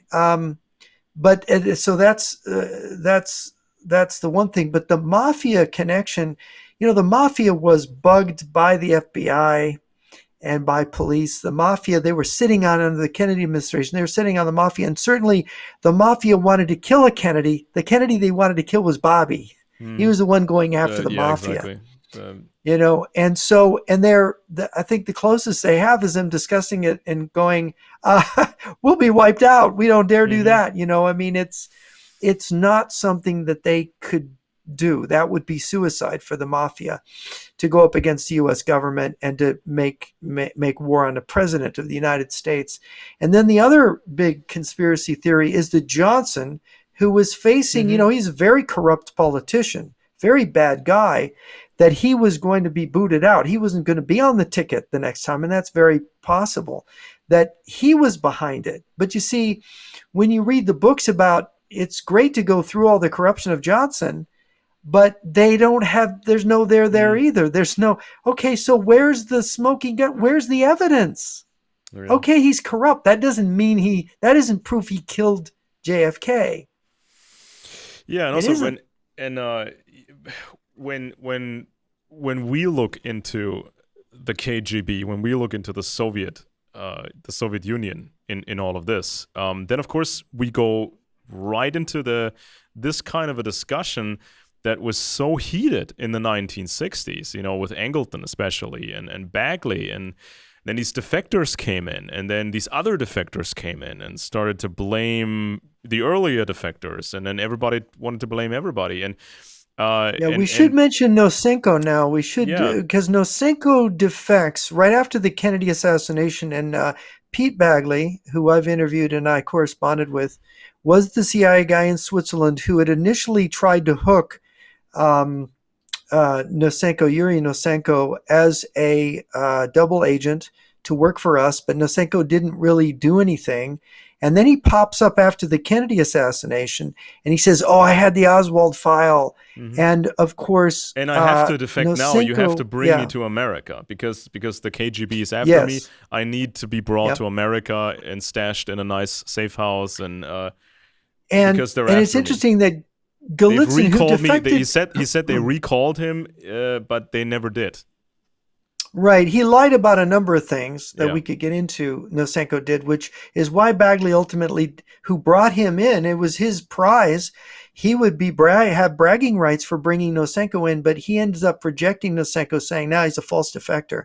And Bagley wrote a book about this more than a decade ago called Spy Wars, where he goes into it, and he even has some Spy Master. He has the guy have a former KGB general admit to him. He said, "Why did you believe that man?" Nosenko. But it was Golitzen defected in December of 1961, and Golitzen had said, "Look, they're going to send a fake defector to discredit me, and here's the characteristics this fake defector." Well, Nosenko had those characteristics, and so this was kind of, so Angleton, when Bagley thought he had something good with Nosenko, Angleton said he's lying about his rank, right? He's lying about these things about his background, which Angleton was in a position to know, because Angleton was the head of the counterintelligence staff, so where they collated all kinds of data from the other departments. It was like the master brain of the CIA. So they could figure things out other people couldn't. And so Bagley was like, "Oh my gosh!" And when I asked Bagley in person, talking to him, when I asked him whether or not he thought that Angleton was kooky or kind of crazy because people had made these accusations against it. He said, James Angleton was my friend and he was not insane. He was very intelligent and he knew his business. Yeah, and this is kind of the heart of the whole affair, because for the Soviet propaganda, Western counterintelligence is always paranoia. It's always evil. It's always bad. It's part of an imperialist conspiracy, right? So it's not just Angleton that got hit with that sort of cliche over and over again, but it was virtually any sort of anti-communism was painted that way. Any sort of McCarthy was painted that way. Baseline counterintelligence was described the same way. It's always just paranoia. But people really have to appreciate how difficult that time was and how difficult it was to navigate inside the CIA, because the CIA was not like the KGB. Now in Russia, if there was any sort of suspicion, you could get in trouble very quickly, no matter how high-ranking you were, no matter who you were friends with. This happened fairly quickly, and also when we absolutely know that the Soviets, they never trusted anybody, so they didn't even trust the Cambridge Five. Really, the Soviets were so paranoid. They didn't even trust the spy ring in Nazi Germany, like the source Werther. They always wanted to know who the source was. They weren't given the information. And when World War II was over, Moscow recalled all these people involved, and they were willing to squeeze them because of one screw up that led to a bunch of dead Soviet soldiers. But all the other information was golden, but they were so paranoid they wouldn't even trust their most stellar assets and agents and sources. So this is kind of Angleton couldn't do what and Angleton couldn't do what the Soviets could do. The Soviets, so he could not take suspicion to its logical conclusion in anything. And of course, this Americans had this idea from McCarthy being attacked. They had this idea that fairness was more important than security. So that if a person was a security risk, but you didn't have absolute, you didn't have him red-handed passing secrets to the Soviets, you had to keep him, right? Otherwise, you were unfair. You couldn't just dismiss somebody because he had relatives who were communists and he'd been involved in communist front organizations, and his own dad was a member of the Communist Party, what became the Communist Party, Soviet Union, the Russian Social Democratic Party. As in the case of Walt Rostow, you couldn't say he's a security risk, don't hire him. I mean, he could be a professor at a university, fine. We're not going to destroy his life. He just can't have government secrets. He can't be important in the Cold War. Yeah, right. Why is it your right to be a person high up in the U.S. government when you have these compromising things? And then when this guy defects, this Nosenko, he's very suspicious. Nosenko lies about stuff. There was even a legitimate concern within the CIA that Nosenko would quickly turn against the CIA. He would run to the Soviet embassy in America and say, the CIA kidnapped me. Which happened later, by the way, in the 1980s to a defector. Or I wanted to tell the Americans the truth about Oswald, about our Oswald file, that we had no interest in Oswald, but this evil CIA, they wanted to, hurt me or destroy what I had to say. So there was concern if we get Nosenko, if we let them into America, he would turn on us in an instant. So that's when ultimately the decision was made, and I don't think it was even Angleton's sole decision, or even Angleton's decision at all, to incarcerate Nosenko, because I think Angleton wanted just to play Nosenko. He wanted to Angleton use liked Nosenko a looser game. And but somebody made the decision to lock Nosenko up, and Nosenko, he was, if I understand it correctly, Nosenko was not a United States citizen. So sometimes you actually can play hardball. He died as a U.S. citizen, and he died as a CIA hero. Yeah. He ended up becoming the most important. He ended up being a high-level CIA official himself. So the thing about Nosenko that's important is that Nosenko was a very powerful piece on the Cold War chessboard created by Moscow. And here's why he was such a powerful piece. Nobody wanted to believe that Kennedy was killed by a KGB agent, or even a communist, or killed by somebody who did it for Castro. They didn't want to believe that. They wanted that to be gone. And especially if they were left-wingers who thought that Kennedy was killed by a right-winger. It's almost like whatever your political religion, you have your pet theory about the Kennedy killing. And Nosenko is there to exonerate the left, the KGB, the Soviet Union, and Cuba. He's there to exonerate them. And that is so powerful. And he's against Angleton, who, by the way, Angleton is seen within the CIA as a threat to everybody that might have a black mark against them in their security file. Angleton's going to make sure you don't get the job you want, the promotion you want. You don't even maybe get to stay in the CIA if you've got one of these black marks.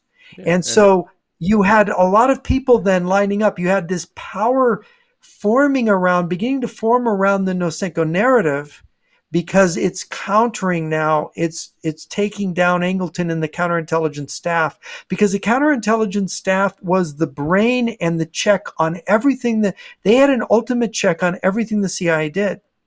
Yeah. And that check was ultimately removed. Yeah, and also, I mean, they asked Nosenko specific questions, very detailed questions that Nosenko should have had the answers to. Because when you create a false history, a false backstory, a legend, what they call it, when you create a false backstory, and it involves a high specific position, intelligence, or the military, it's almost impossible to memorize anything that a real person would remember. Because if you spend all these years and decades, working in a specific directorate of the KGB or something, if you worked for decades in that job, you could easily answer all kinds of very specific questions. But if you have to learn a false history that was prepared for you, you don't have all these details, or you cannot even remember all these details that were given to you as part of that false history. So Angleton had a massive challenge on his hand, and Angleton even tested the CIA's own Soviet Russia division by handing out false information, which then led the KGB to transfer agents back to Russia. Now, this was just a standard method used by Angleton. They called it a marked card. So you spread some false information, and then this false information ends up with the Russians. But you've only given that information to a very small circle. So now you can see that there's a problem in that circle. That may be a bug, that may be somebody from that division, or somebody works with somebody from that division, or the girlfriend or the wife of somebody from the division. There's multiple possibilities, but you cannot fault Angleton for applying standard techniques that any intelligence professional would have used. This is just like that's just the business, and people cannot be intimidated by the complexities of it. Yeah, it's very strange. Nosenko claimed to be a major, I think it was, and they found out that he lied about his rank. The other thing that he didn't know, under interrogation, he did not know, the first chief directorate headquarters were in Yasinevo, and he didn't know where the elevator was in the building, or I think the cafeteria. He could not, in a place where he worked, he didn't know basic things. Yeah. So when you prepare someone with a legend or a false identity, there were ways that we had to figure out that he was lying about who he was and what he had done. It's the same thing when these fake Navy SEALs run around. This stolen valor phenomenon where people claim they used to be Navy SEALs. And they sometimes get the tattoos, or they get some other fake memorabilia from the Navy SEALs. And then there's this one guy I forgot his name. What's his Don Shipley or something? And Shipley was a real Navy SEAL, so he can actually do these background checks if people want to find out if somebody is phony or not. They just contract Shipley to check out that person. And so oftentimes it's just a phone call. Hey, so you're saying you were a Navy SEAL. So what year or what was your BUDS class number? What was the number of your class? Because every SEAL would remember that. And then he asks, what year did your class graduate? Because, Shipley has the actual database, the actual list. And then he asks other questions like you just mentioned. At the Navy SEAL training school, where's the bell that you can ring to exit the program? What is a dragger? Have you fired a dragger? And people say, yes, of course I fired a dragger. Well, a dragger is like a scuba device.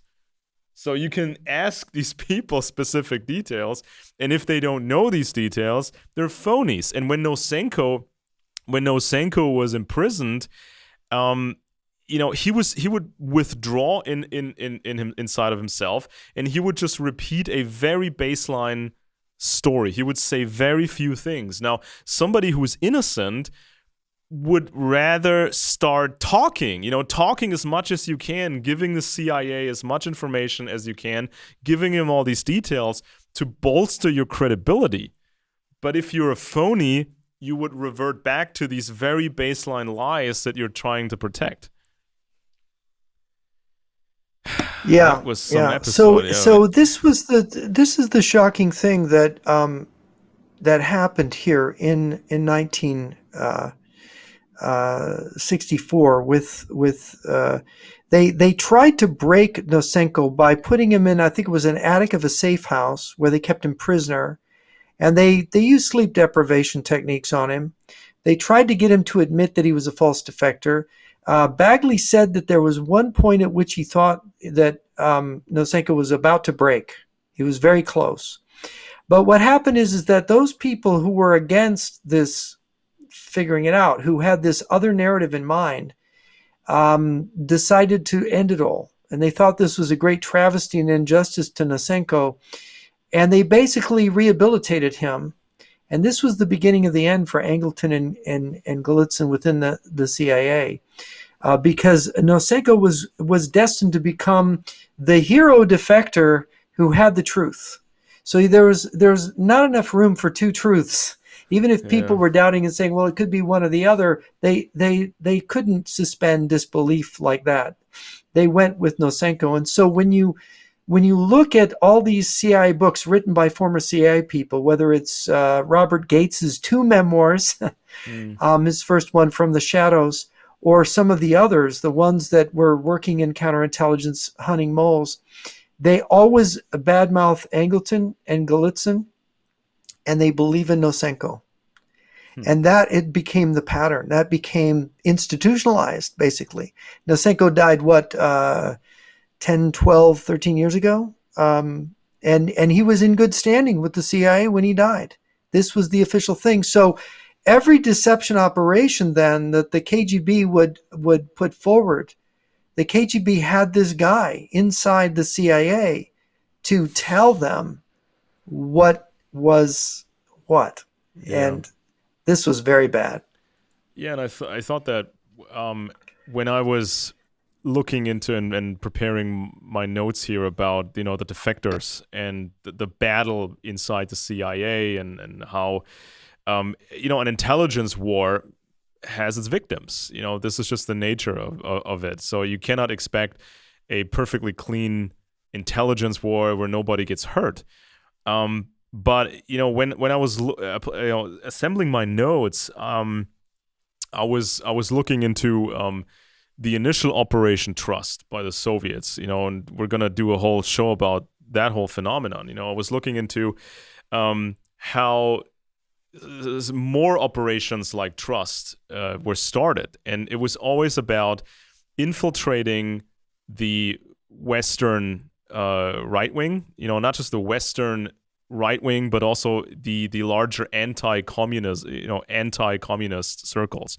So this included Russian emigres, and these were groups oftentimes even supported by the exiled Romanovs. So they had all these different groups and orders, and they would even recruit retired American generals. They would recruit former British heads of naval intelligence. So they were trying to create this international anti-communist movement, but the Soviets were always infiltrating it. And when I was looking into the defector Goleniewski from Poland, this problem became even more obvious, because Goleniewski he gave very important information to, I think, the British and the CIA. And he gave away some very valuable intelligence, but Goleniewski he had a difficult personality, and so it was starting to alienate people in and outside of the agency. And at some point, the agency stopped working with him. And Golitzen has a similar pattern, by the way. Defectors, the people who defect may not be psychologically your average happy. Normal. Yeah. Right. Happy. There's a reason they're defecting, which may have psychological components. And they come from these insane systems. I mean, they've spent their careers, they've spent their lives in an insane communist system. So Goleniewski was becoming more angry, and then he found his new friends. These were these Birchers, Birch Society people. These were some of these fake Knights of Malta groups. Then there was, of course, groups attached to the exiled Romanovs. So this is when Goleniewski was becoming an activist, and he was starting to make some strange claims. I think, when his mental health deteriorated, because I have this in my notes here, I think at some point he thought that he had this newsletter, and he was making outlandish claims. He thought that some journalist was really Reinhard Heydrich, the famous Nazi who was not really assassinated but continued to live as this journalist. All sorts of craziness, and this destroyed Goleniewski's credibility within the agency. I mean, they were grateful for the intelligence he had provided, but other than that, his star was sinking, but it was simultaneously rising with these conspiracy buffs. And it's like this problem. It's like this problem when once you get into they were these, basically discrediting. If you get involved with certain people on the far right, you can be discredited.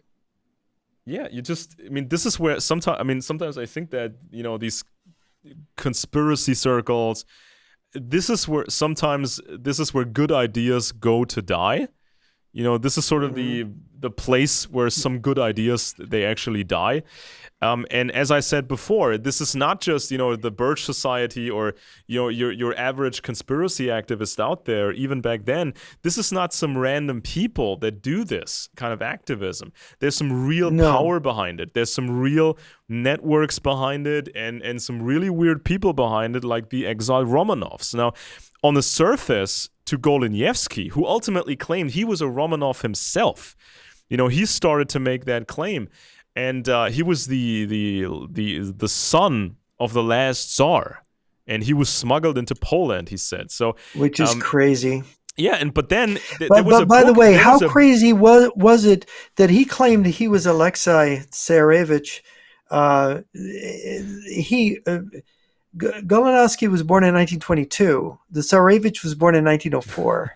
So this is crazy. He's claiming that he's born suddenly he's 18 years older than he is. He's claiming. Also, why would the Romanovs, if there had been some play to save the last Tsar and his immediate family, why would the Romanovs and their powerful relatives, in the West, the House of Hessen, basically, Why would they go to Poland? Why would they park them in Poland and not go to Denmark where or Scotland? Where the Poles hated the Romanovs, right? I mean, you would smuggle these people to Denmark, to your family members, or Britain or Scotland, but not Poland. So, I mean, and then there was a Birch article about Goleniewski's claim that he was a Romanov.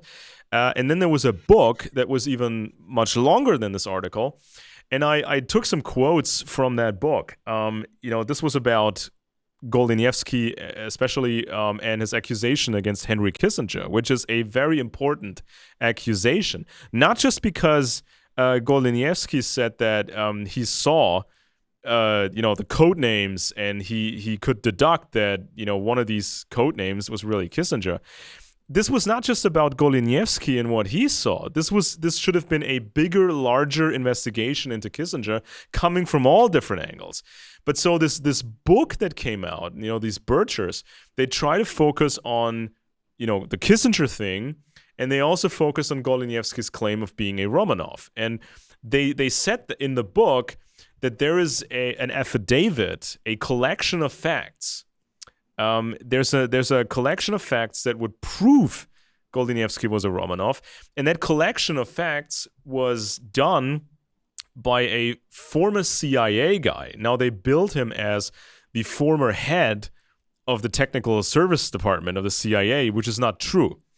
This guy was actually tasked with a subdivision about forgeries, detecting forgeries. And he was let go at some point. I think it was the late 60s. I think he was let go of the agency when the agency did an internal review, and they were just firing a bunch of people they deemed non-essential, not necessary, not performing to standards. And so this guy was working at the agency, but he wasn't that high up the chain, and he came up with this. When he left the agency, he came up with this affidavit proving Goleniewski's claim. And there's also, I found an old CIA memo that went pretty high up the chain, and it warned about that guy who was working in the forgeries department, who supported, Goleniewski's claim.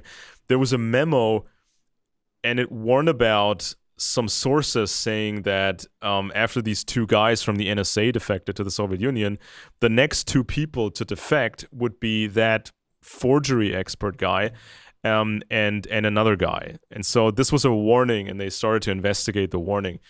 But this is just how the craziness of the time, when you have these defectors, and it's a tough situation. It's a really tough situation for everybody involved. And at some point, everybody was accusing everybody. The defectors were accusing each other. And what's really scary is that the FBI had an agent named Fedora, a KGB agent, and they were trying to confirm Nosenko's rank. And of course, they had, I think it was Peter Deryabin had been defected, was a KGB defector from 1954. Deryabin worked in the same parts of the KGB that Nosenko claimed to have worked. And he had a number of problems. I can't remember all of them with the backstory, Nosenko's backstory. And I forget where they got the idea. I was actually under interrogation. Nosenko admitted he was only a captain. And, but I think it was actually a lieutenant colonel was his initial claim. Well, what was really suspicious is they go to Fedora and they say, what was Yuri Nosenko's rank? And Fedora says, he was a lieutenant colonel, confirming it when he had already broken down and admitted he was only a captain, right? So this is the kind of thing that all of a sudden now the FBI sees Fedora as their prize agent, who's feeding them all these things that they like. And of course, this is, if you read a lot of these standard histories, Fedora is the good agent, Nosenko's the good agent, Golitzen's bad, these other people are suspect. So you have this division about who's the bad and who's the good agents. And I wanted to mention the FBI was terrible. And in fact, it's believed by some people that the FBI New York office was full of Soviet agents. And at one point, Hoover was confronted with this. I forget if it was Angleton that forced the issue. It was one of these CIA guys that was forcing the issue, and Hoover didn't deny that he had a problem in his New York office, but he said, if I move people out, some clever journalist will find out and it'll be a scandal on the FBI. So he'd rather keep the bad agents than have the bad publicity, right? That's how Hoover thought. That was his problem. There's this book, Solo, and I was handed this by an American journalist. John Barron wrote it. John Barron, who wrote The KGB Today and The New KGB Today back in the early 80s. Now, this guy, Mr. Morris, is a, and I've got these notes on here, that he was a high-level official of the Communist Party USA who regularly met with Brezhnev and Mao Zedong, and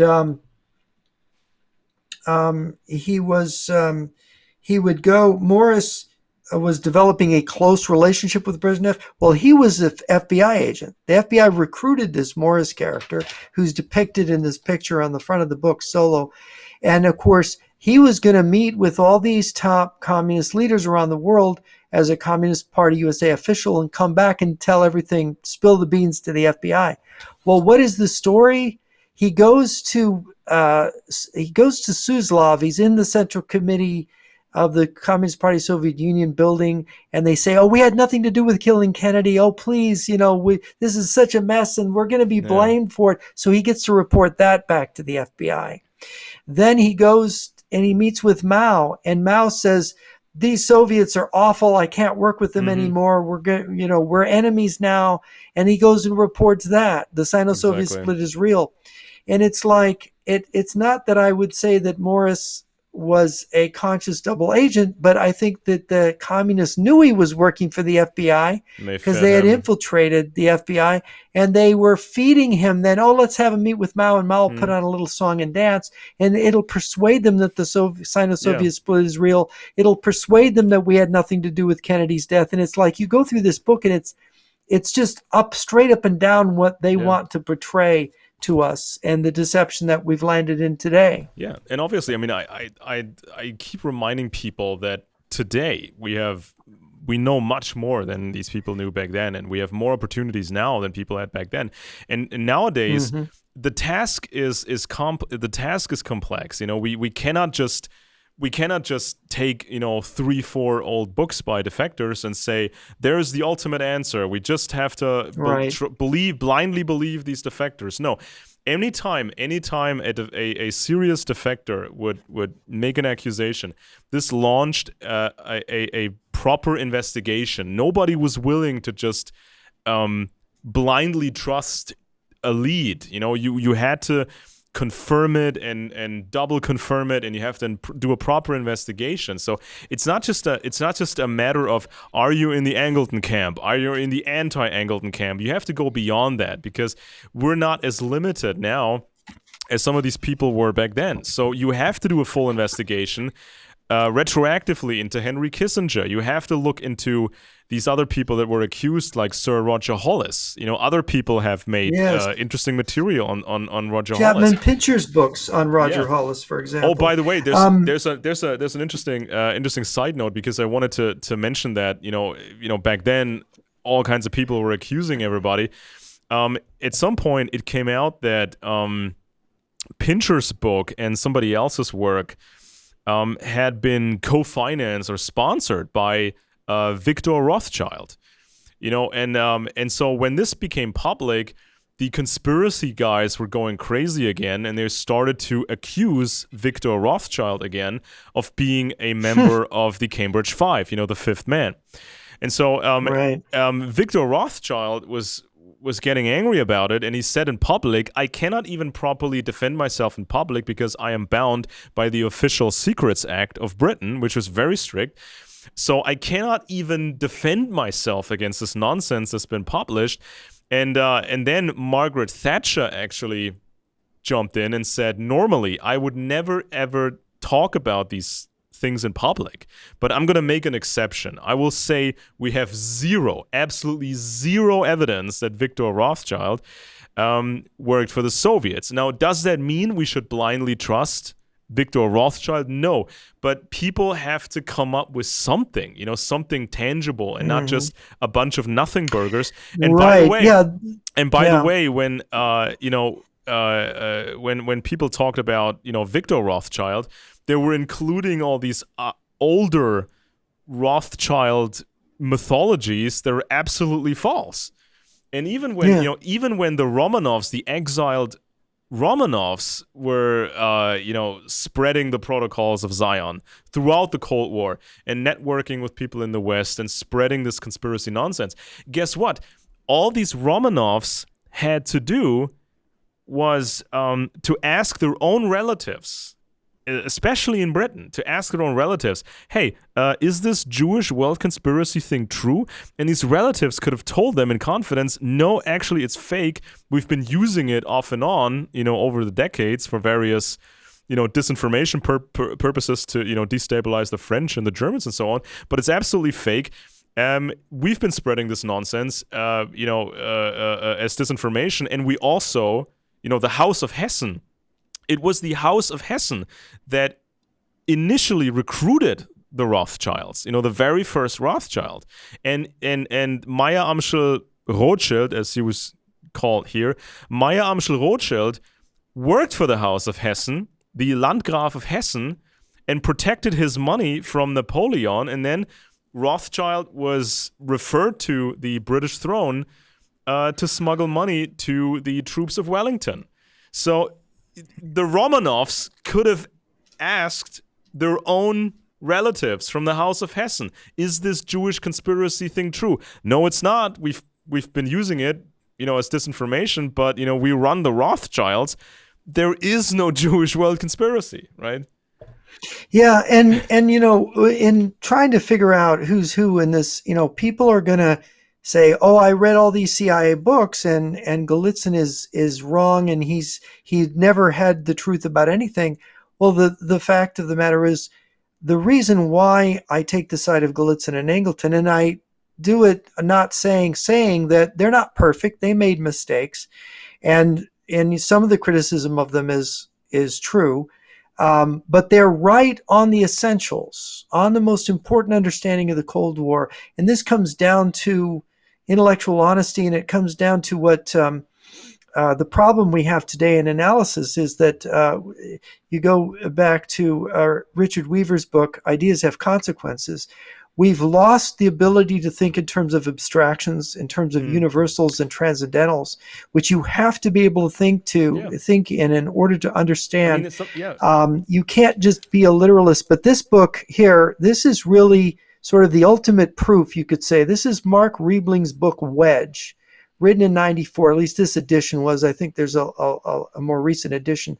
But this book, on page 407 and 408, he goes into Golitzen's correct predictions about the future fall. And Golitzen wrote this manuscript in 1982. The CIA allowed him to publish the manuscript in 1984. It became a book called New Lies for Old.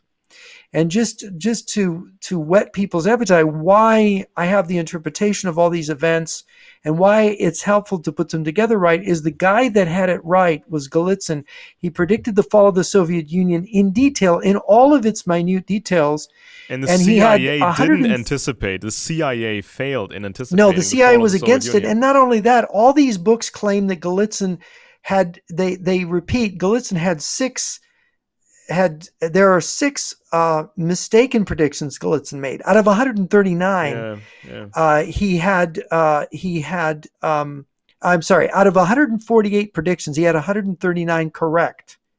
And Riebling went through it all, and so there's 9 predictions he got wrong or that haven't panned out. And so they keep repeating the 9 he got wrong, but well, wait a minute.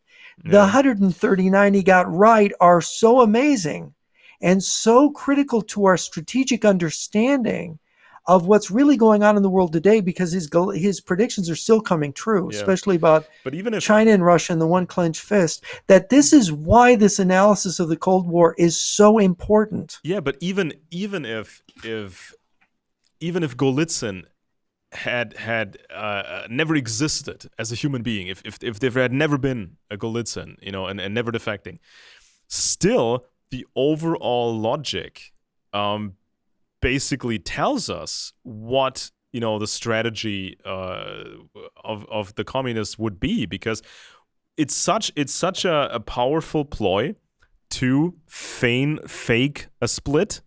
Because the world was horrified when China became communist, because this was like a large portion of the world's population came on a communist tyranny, and the communists, in China, they wanted to buy Western technology, and the Soviets were threatening everybody. So of course it would have been stupid for the communists to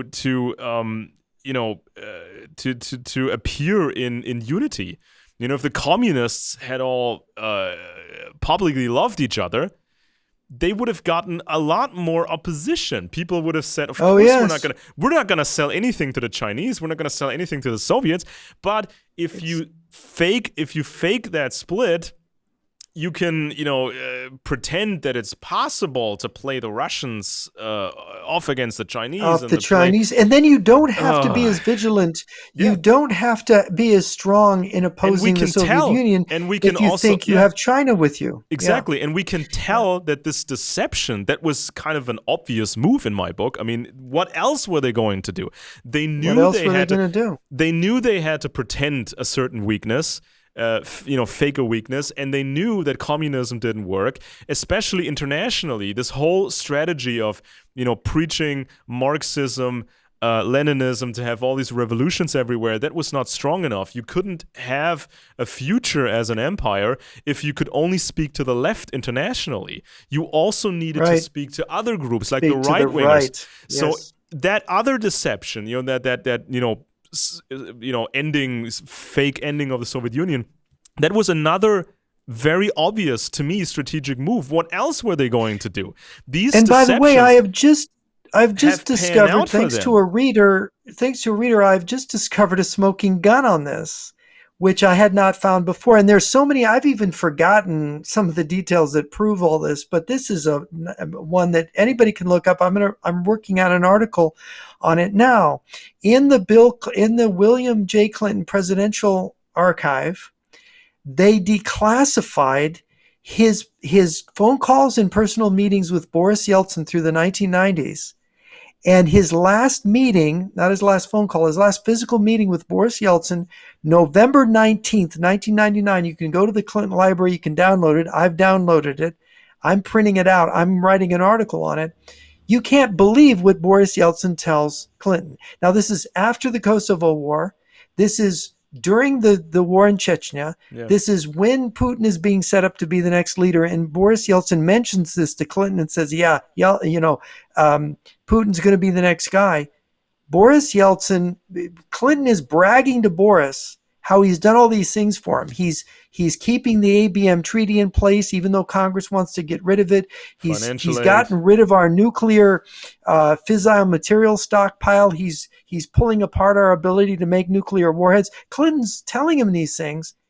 And all of a sudden, in the middle of this discussion, Boris Yeltsin breaks in. He goes, Bill, I've read all that and all the details of it. I still believe in you. I mean, I'm literally telling you what. I still believe in you, but Russia wants one thing from the United States. We want you to give us Europe. Oh, God. And he says it over and over again, and he keeps pressing him, look, you're not European. We are. We should have Europe. And Bill Clinton is like, the Europeans won't go along with this. I can't, I don't have the power to give you Europe. And he's saying, no, you do. You just have to give us Europe, because all you have to do basically is pull your troops out, and then it's ours. And he says, look, Russia is both European and Asian. I live in Moscow. Moscow is a European city. I'm European. And so Bill Clinton, kind of being a smartass, he says, so you want Asia too because you're part Asian? And Boris doesn't even blink an eye. He goes, well, eventually we'll get to that too. Oh, no. Oh, you know? Yeah, I So mean, we can wait a tell. minute, who are Yeah. we? Is he talking as a communist? This is a very strange conversation. And by the way, Yeltsin then gets very upset with Clinton, and he says to him, "This meeting has gone on too long. It was supposed to be 20 minutes and it's gone I 35. said I'm too out of much. here. I'm just leaving." I already said too Right? much here. Oh God. Yeah, but we can Right? tell. We I'm can. out of here because you're Yeah. not giving me what I want. Yeah. And But guess what? The next guy that's coming after me is Mr. Putin there. yeah. Yeah, but we can now. It's 2024. It's not the day and age of Angleton anymore. We can tell how these grand deception operations actually panned out. This is something Yes. that could only be guessed, or in the case of the defectors, they could say what they knew about it, and they could Yeah. make these predictions, and others could speculate into the future. But now this time has passed, and we can tell that Nixon made the wrong move. Nixon listened to Kissinger and thought, we're going to help China sell all this technology to China to weaken the Soviet Union so we can get maybe, we can negotiate better with the Soviet Union. This turned out to have been the wrong move. This was a deception. There was no real split. The Russians were not really about to go to war with the Chinese. This was a deception. Nixon fell for it. Others fell for it, and the consequences can now be seen every day because all this stuff, a lot of the stuff here is made in China. These electronics are made in China. Components in your car made in China. China is now a major military, military power, and China is also a large economic power. This wouldn't have happened if people had seen through this deception. And the other thing, the other deception, the fake end of the Soviet Union, that deception worked because now all these right-wingers in the West, they believe Putin is their savior because this is like an extended Operation Trust that was never ended, and all these. And now you have guys like General Flynn, like the old generals that were working with the Romanovs and wanted to be anti-communists. And now you have General Flynn, you have Tucker Carlson, you have Alex Jones, you have all these other people. They believe this conspiracy nonsense, and they believe in Russia now because of this old deception. So it's not a question of was Golitzen the prophesized chosen one. He gave us information. We can confirm it from all these different angles. We don't have to just take his word for it. The proof is everywhere now. We have, if we are intimate with the actual historical record and what the defectors said. Look, when I read Golitzen, I didn't believe it initially in '84 when I read the book. I thought it's interesting, but my thinking was then they couldn't possibly carry out a deception this grand. It wasn't until I was in graduate school, meeting with people who were training to be CIA analysts, that I realized, oh my gosh, these guys would believe this. They would be fooled, because the more I learned, and I'm only in my 20s, the more I learned, the more I realized, and then I read the defector literature and found what Stanislav Bittman had said about a deception, of a liberalizing deception in the Eastern Bloc, and what Jan Shana had said about planning the fake collapse of the Warsaw Pact in his long-range strategy section of his book, We Will Bury You. So then I thought, wait a minute, there's more than one defector saying something very similar. So Golitzen is really revealing something very deep. And then when you go back to Soviet history about the trust and about controlled opposition and how it works, and infiltrating the right as well as the left, then it starts to congeal for you. You start to say, all right, well, this is how the strategy works. This is how they think. This is how they've organized, and this is what they've accomplished with it.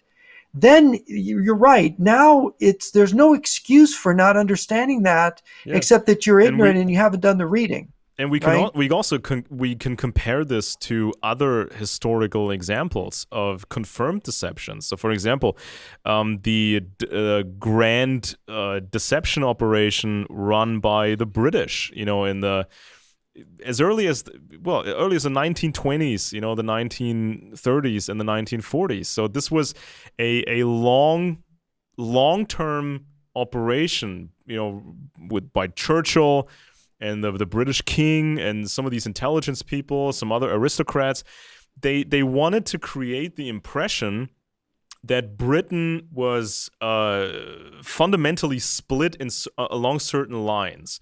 And they wanted to create the impression that especially the aristocracy was friendly towards fascism.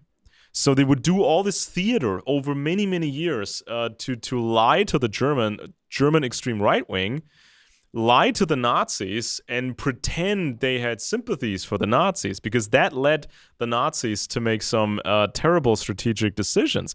And so this is just one historical examples where you would, like in the case of the British, you would actually start to promote conspiracy nonsense. You know, when the Protocols of Zion were then published in English in Britain, and this was featured in the press, and Nesta Webster was doing her books, and Churchill basically advocated Nesta Webster's conspiracy books in public and all that stuff, just to make the Nazis believe that Britain was split that way.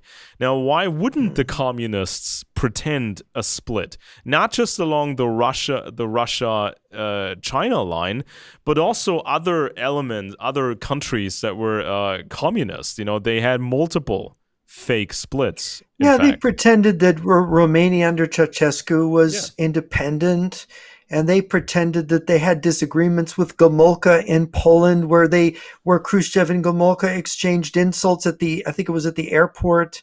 You know, they were always doing these things to enhance the nationalist image of certain leaders. Yeah, and I think they would have done a better job with President Viktor Yanukovych in Ukraine if they knew what was in store for them in Ukraine. But the thing is, their plans, and I want to emphasize this, their plans don't work out perfectly, because they have this conception. Imagine you have this brilliant deception to collapse the Soviet Union, and you've got agents you've got communist friends in France. You know, you've got Mitterrand in France then, and you've got the corrupt German Chancellor Kohl, who you think is going to play ball, and then you have Bill Clinton coming in as president to replace George H.W. Bush. And as much as they're your friends, they can't commit suicide to help you, because they're living in a country that has a constitution and has independence and has checks and balances. And so and you're you're thinking you're Moscow. Now the world is your oyster. You've collapsed. There's no reason for them to be afraid of you. And then you realize you can't seal the deal, which is what, by the way, what Marshal Sokolovsky said is, the deception is nice. You can get them to get rid of their nuclear arsenal, but you're going to have to nuke them. This is what Marshals Grechko so it's not, so this is where we are now. This is why we're headed towards what appears to be World War III. You know, I think there's even a mathematical argument to say that the communists absolutely needed those deceptions, these grand deceptions. That's why they spent so much time on it, especially during the 60s. That's why they had to infiltrate anti-communism and try to destroy that. I think it was, because you mentioned this on this show, that communists, the communists very early on contemplated the fake ending of communism, and that this was a very early idea that was developed, just to end communism and then have some sort of a hybrid of ideologies like we see with the Putin regime. And it was clear early on to the communists that the socialist system didn't work. It didn't work. Especially, it didn't work well enough to outdo the West. And so this was the reality for the Soviets. Yeah, this was the earliest. I mean, even in Lenin's era, they had to buy Western technology, and they had to beg, and they had to sell their grain to buy, have the currency to buy Western technology, and they understood that even if they bought Western technology, the West would stay ahead in terms of production, and so socialism didn't work. And this was the reality in Soviet Russia. This was the reality in communist China. So they knew from a mathematical standpoint they needed to abandon communism publicly at some point, because what else were they going to do? The Americans used what's commonly referred to as an offset strategy. So this is outproduce. You live better than the communists, and you outproduce them, and you just cause so many individual problems for them that they may eventually just cave in. Right, or they just refrain that from. Was Eisenhower's. That was Eisenhower's grand strategy. They would that refrain. He developed. These communists would ultimately refrain from. They would not do something grand and stupid. This was called an offset strategy. But by deceiving the world about the end of the USSR, and by having China starting to do capitalist things. And by having this fake split between Russia and China, with this deception, that changed the mathematics, that changed the options, and that was the reason why this deception that was so successful is the reason why China nowadays could try its own offset strategy against America by isolating America, taking away America's allies and America's trading partners, just to knock off all these dominoes until America is isolated, and the offset is so great that America would lose a larger war. Yeah, and what Mr. Wang has said to me is that is where they're headed. And of course, next week we're going to talk about the Sino-Soviet split, and we're going to carry it on from what we talked about the 60s. What's evolving is this idea that China is ripe to switch sides, and we're going to talk about the conspiracy and death of Lin Biao and Kissinger's trips to China and Nixon's shaking hands with it and where they go from there. So we've gone about 3 hours now, and it's been very intense. I want to thank Alex. It's been really interesting. I think that we covered so much vital, because the 60s is the decisive decade in the Cold War. And these turning point events like the Kennedy assassination, the Golitzen defection, and now the rise of Kissinger and the China thing. And of course, so next week, come back and watch our bit on the Sino-Soviet split and the conspiracy and death of Lin Biao. I'm Jeff Nyquist. This has been Friends and Enemies, and with my co-host Alex Benesch in Germany. Thanks for being with us.